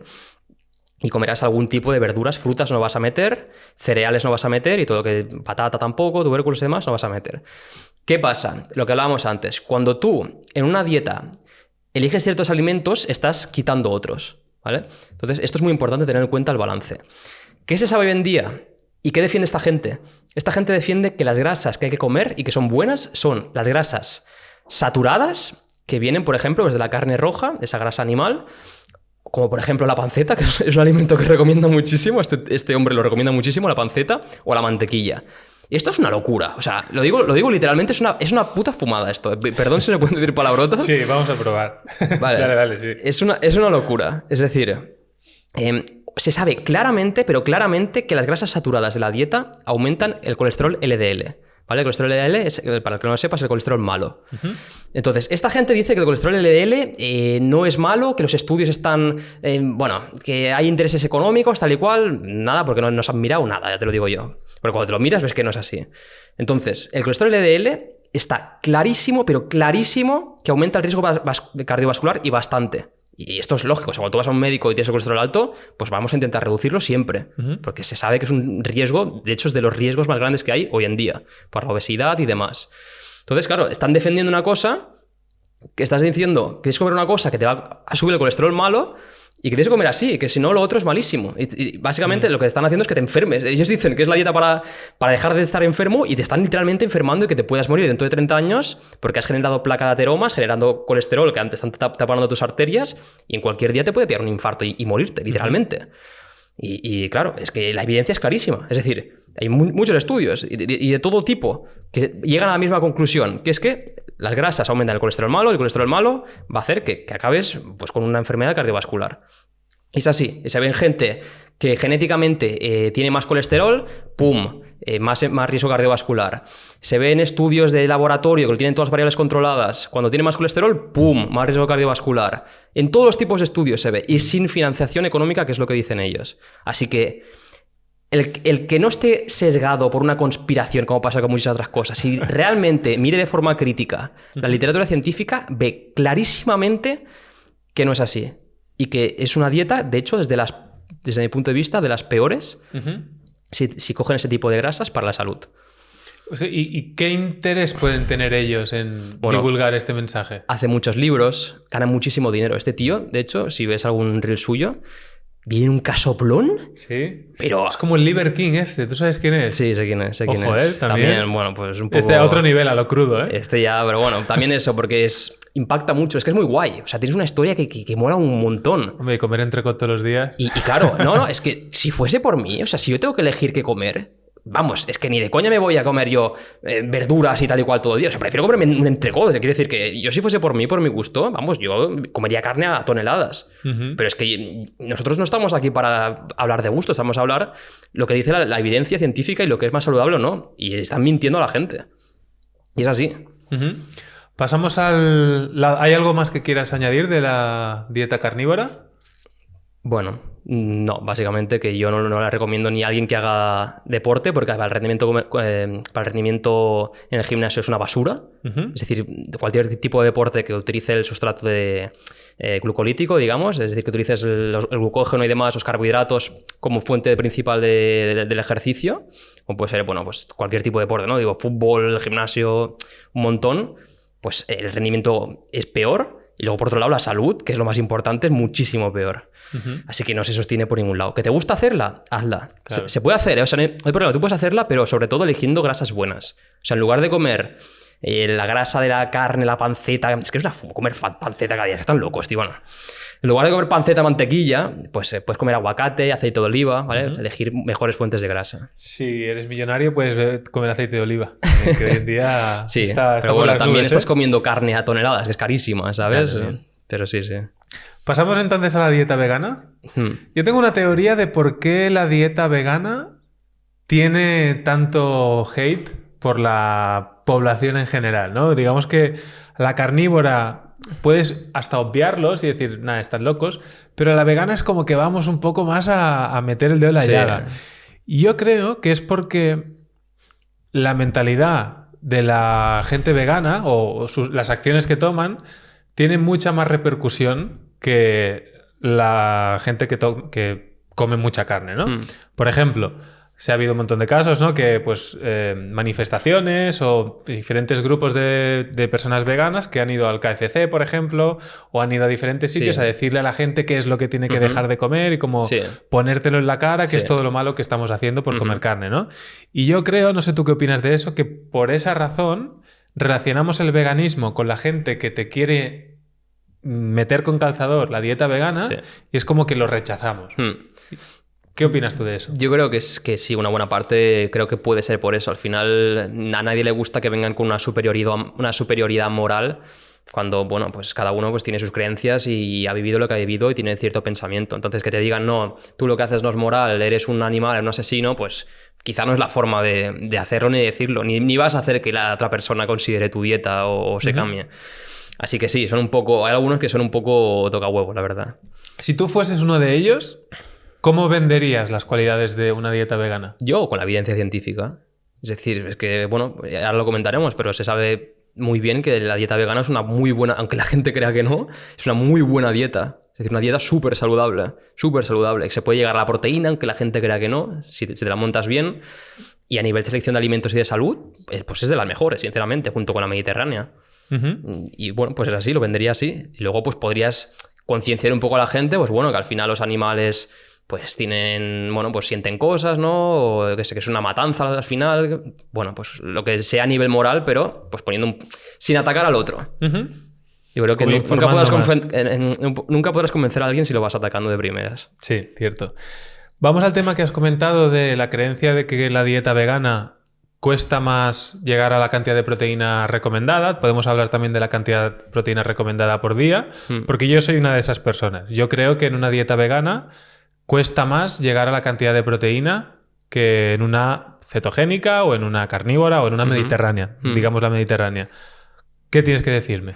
Bueno, antes que nada quiero decir que yo no soy vegano, ¿vale? O sea, ni seguramente lo sería porque me gusta comer carne de vez en cuando, me gusta, bueno, comer variado. por mis gustos personales, es decir, que no estoy defendiendo esto porque me guste más. De hecho, si fuese por gustos, defendería más la cetogénica, porque me gusta comer filete que la vegana, ¿vale? Pero digo la verdad y es que la vegana en general es muy superior a la cetogénica. Entonces, la cantidad de proteínas sí que es cierto que hay mayores limitaciones, porque al final la dieta vegana tiene una cantidad de fibra bastante grande, entonces te sacia bastante. Y no hay alimentos puramente proteicos, entre comillas, así que hay, pero hay pocos. Es decir, casi todos tienen pues mitad carbohidratos, mitad proteína, entonces mucha fibra, entonces sacia mucho, es más difícil llegar porque no tienes únicamente proteína, puedes comer, yo qué sé, de la clara de huevo, por ejemplo, ¿no? Que es pura proteína. Entonces cuesta más llegar.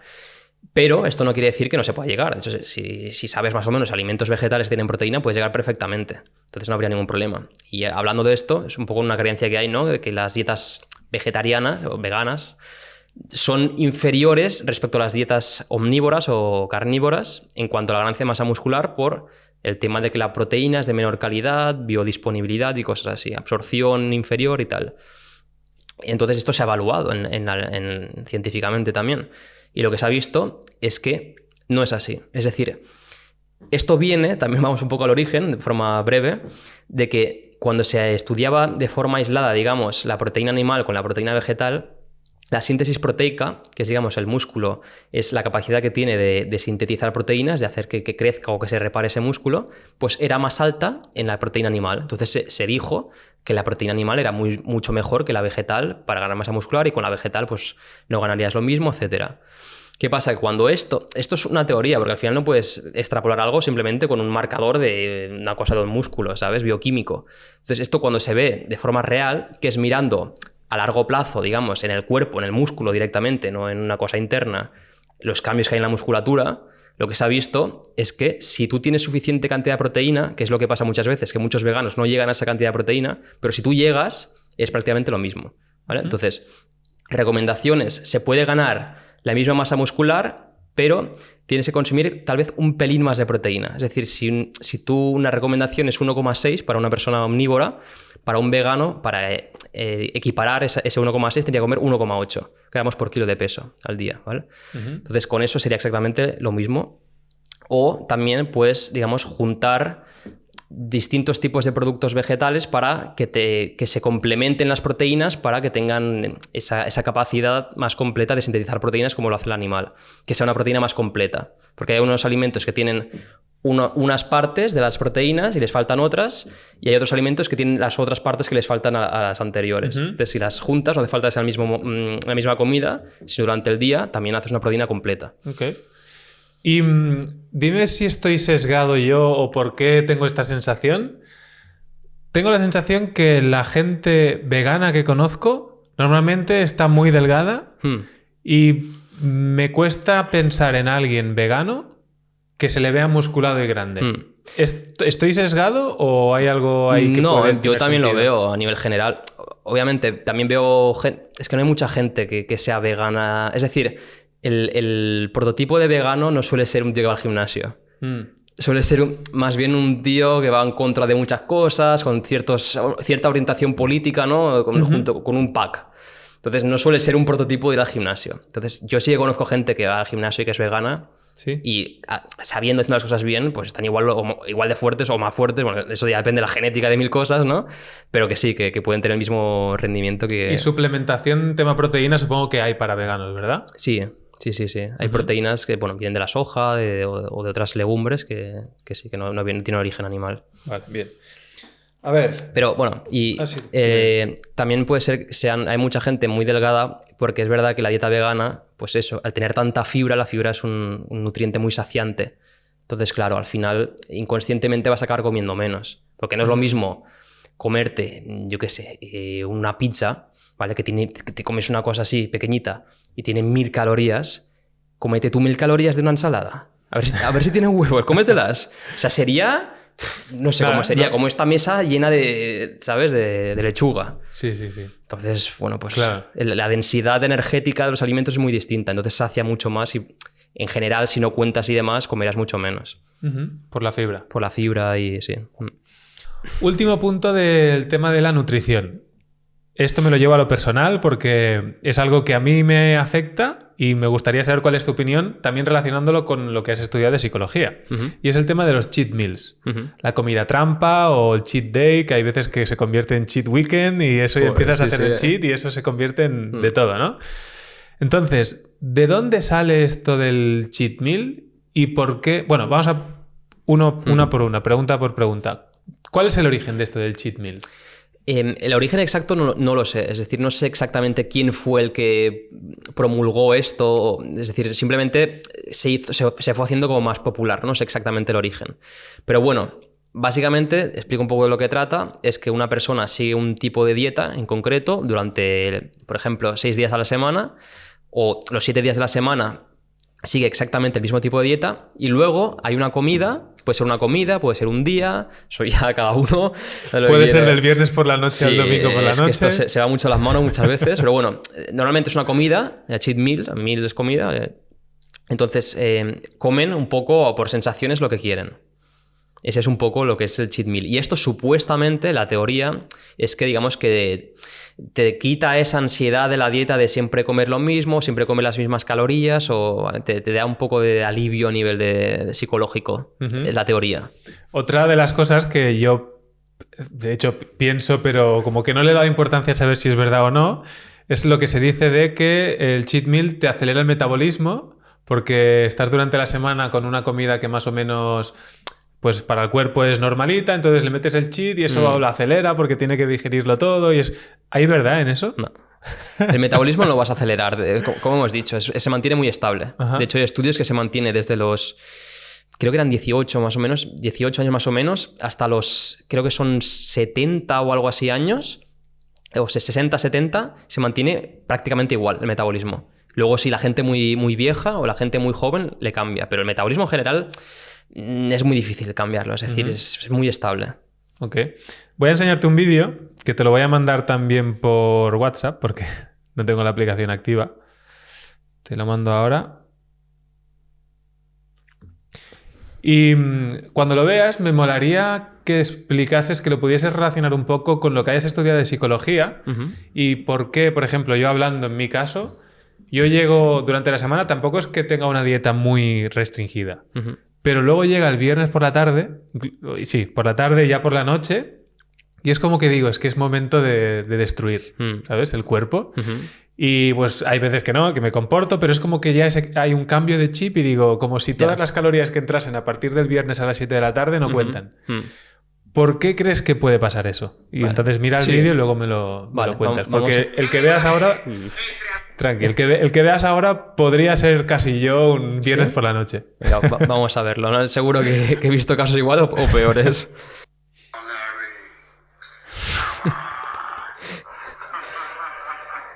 Es pequeñita, la hamburguesa. Y vídeo cortito. Hostia, no creo mal, ¿eh? Esa no me creo que te la comas entera, ¿eh? Esa no. Pero bueno, lo típico, vas al Goico, te pides los pequeños, te pides la hamburguesa y las patatas y luego ya al acabar te vas a por el McFlurry o... Todas estas barbaridades. ¿Por qué crees que se da esto? Yo antes que nada, yo creo que ir un día y comerte una hamburguesa y un postre y unas patatas, no creo que sea algo malo. Es decir, creo que la gente tiene que entender que es algo puntual que no puede hacer cada día, pero no creo que haya que verlo como algo malo. De hecho, es algo más o menos normal, ¿vale? Esto por un lado. ¿Por qué creo que la gente que suele hacer cheat meals suelen arrasar en las cheat meals? La solución yo creo que es bastante coherente y lógica, y es que se malentiende o se le ha puesto otro significado a lo que es una dieta, el concepto de dieta. El concepto de dieta, lo que se suele entender es que tú durante un tiempo comes de una determinada forma, de la misma forma normalmente, y es eso, tiene una duración limitada. Y la dieta no es eso, la dieta es lo que una persona come día a día, durante toda su vida, ¿vale? Es decir, tu alimentación diaria. Entonces, esto es importante entender el concepto de dieta, porque si lo tratamos de forma más profunda, es incoherente que la mayoría de gente sigue una dieta que no le gusta, que es restrictiva o con ciertos objetivos, que es insostenible durante 6 días, y claro, es que no le está gustando esa dieta. Y luego viene una comida que tiene toda completa libertad, ¿y qué va a hacer? Pues obviamente, es que tiene un estrés acumulado, tiene una ansiedad acumulada por comida, porque no quiere estar haciendo eso, que es apabullante, es decir, es terrible. Entonces, esa comida arrasa. Y eso es un problema. Y es un problema que tiene una solución bastante fácil. Nosotros hemos trabajado mucho con estas cosas porque es muy frecuente.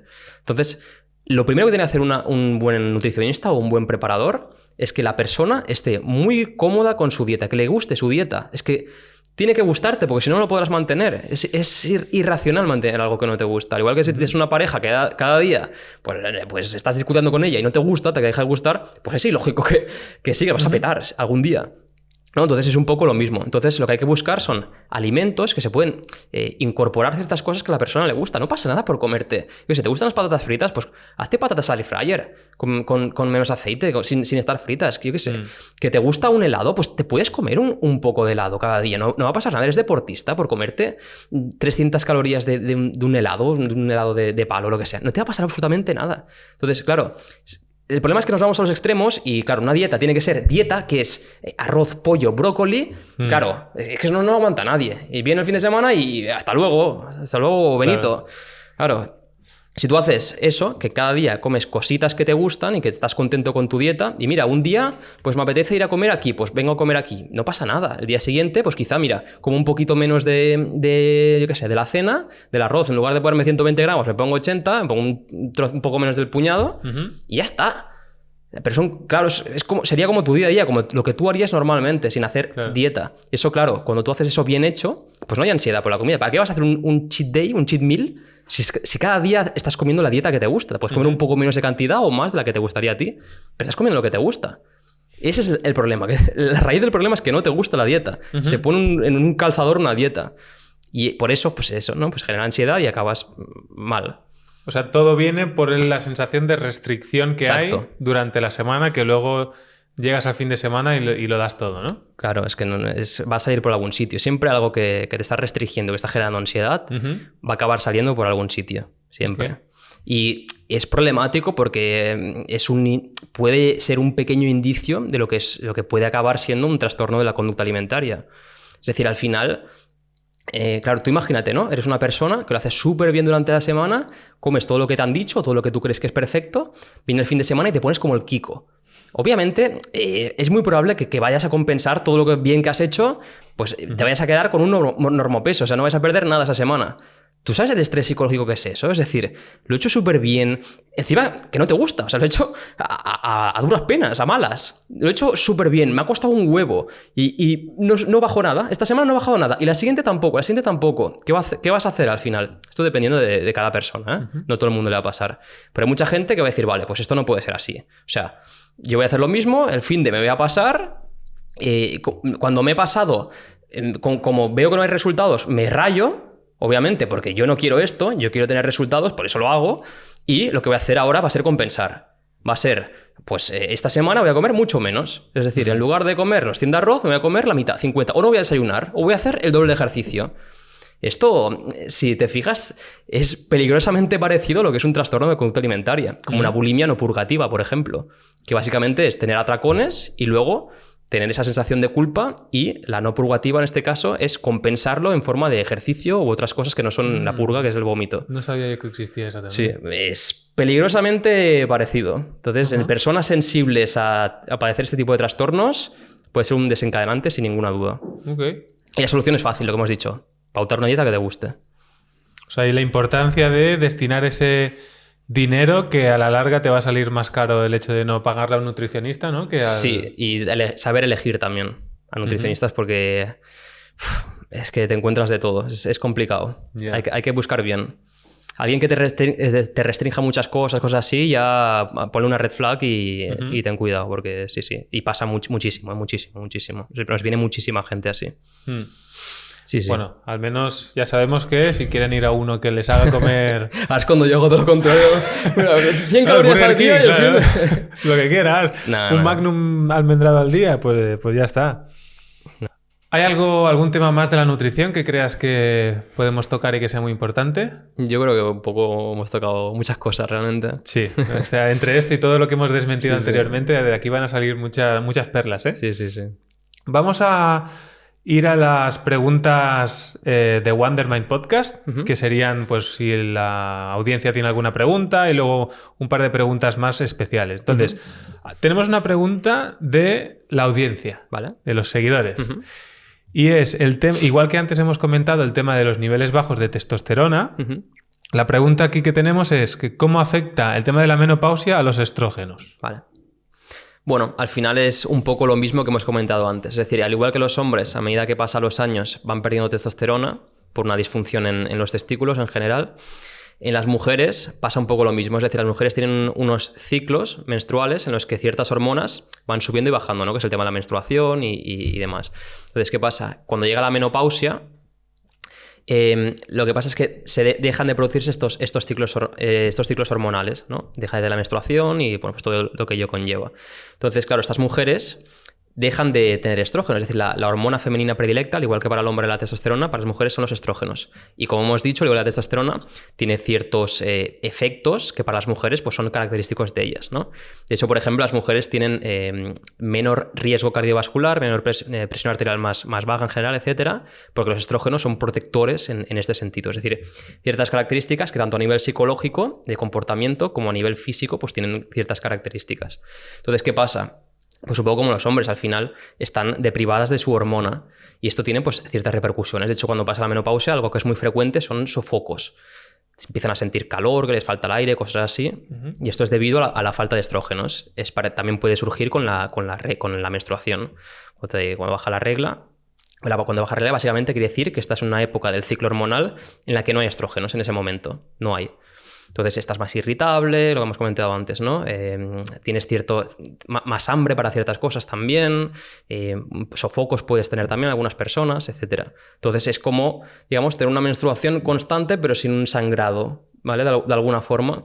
Existen las terapias de reemplazo para mujeres, de hecho también se están poniendo bastante de moda cada vez. Sí que es cierto que la terapia de reemplazo en mujeres hay una cosa que hay que tener en mucha consideración para plantearla, y es el riesgo de tromboembólico que tiene esa persona. Es decir, si es una persona que fuma, por ejemplo, o una persona que tiene historial genético por parte de su padre, su madre, lo que sea, de algún infarto, ictus, etcétera, hay que considerarlo. Porque los fármacos que se utilizan, que son estrógenos y progesterona, sí que se ha visto que podrían aumentar el riesgo a estos tromboembolismos. Entonces hay que considerarlo, si pesa más el riesgo que lo que te va a aportar. Pero sí que es verdad que a nivel, pues, en muchos niveles tienen bastante mejora psicológica y a nivel de salud y demás. Buena respuesta. Yo creo que va a gustar la respuesta esta. Vale, entonces, antes de terminar, me gustaría también que informases dónde te puede encontrar la gente, cómo les podrías ayudar, o sea, dónde te pueden contactar para poderles ayudar con los temas que hemos ido comentando. Vale, y una cosa, perdón, que me he dejado antes. Una de las cosas más frecuentes que pasa con las mujeres cuando no tienen estrógenos, que es muy importante, me lo he dejado, es el riesgo de osteoporosis. Es decir, los estrógenos se saben que son bastante importantes de cara a pues, el tema de óseo y demás. Entonces, cuando se quedan sin estrógenos, prácticamente el riesgo incrementa muchísimo de osteoporosis. Los huesos se hacen más débiles y, pues, obviamente, si te fijas en estadísticas, las mujeres tienen mucha más osteoporosis que los hombres. Y entonces, es uno de los problemas por los que también se plantea algunas veces pues, el uso de una terapia de reemplazo hormonal para las mujeres. Bien, pues más información aún añadida. Y ahora lo que me decías. Sí, eso, ¿dónde te puede encontrar la gente? Vale, bueno, me pueden encontrar por Instagram, que básicamente es donde divulgo, donde trabajo. Y mi cuenta de Instagram se llama Cientificogram. El 100 es con números, o sea, 100. Y Tificogram, de la C de científico con K.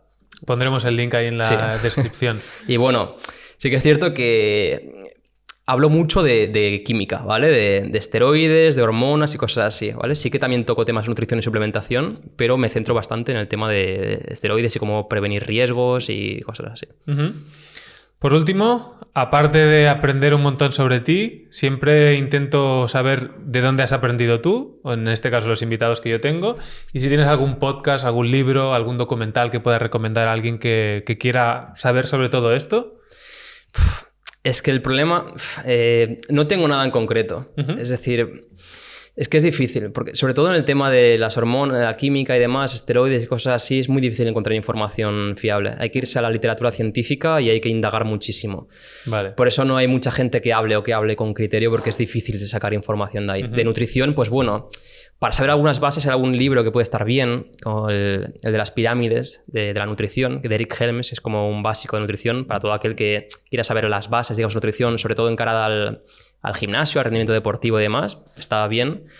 Pero bueno, al final el que más sabe es el que más estudia y más trabaja en su tiempo libre. Para mí, por suerte, es mi hobby.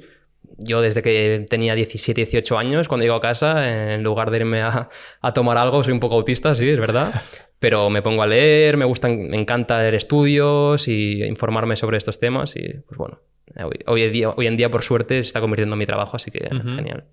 Hostia, no, y se nota lo que has comentado, ¿eh? Porque de verdad que esta entrevista la he disfrutado mucho y he aprendido y me la voy a tener que ver otra vez para interiorizarlo más. Y antes lo hemos comentado, que, hostia, que esta entrevista me hace pensar que las próximas intente traer a alguien que también me pueda ver en redes sociales, que sabe mucho sobre el tema y que sean temas que no se hablen mucho en general y que la gente crea que los domina todos, sino que de verdad puedas demostrar que, oye, que estamos muy equivocados en lo que pensamos y tú en este caso hemos sacado aquí una lista de mitos y los has desmentido todos con toda la pasión que tienes. Está muy bien, la verdad es que me lo he pasado muy, muy bien. Yo creo que quiero agradecerte también por traerme el podcast, que ha sido genial, la verdad. Muy bien, Raúl. Muchas gracias por haber venido. Gracias a vosotros.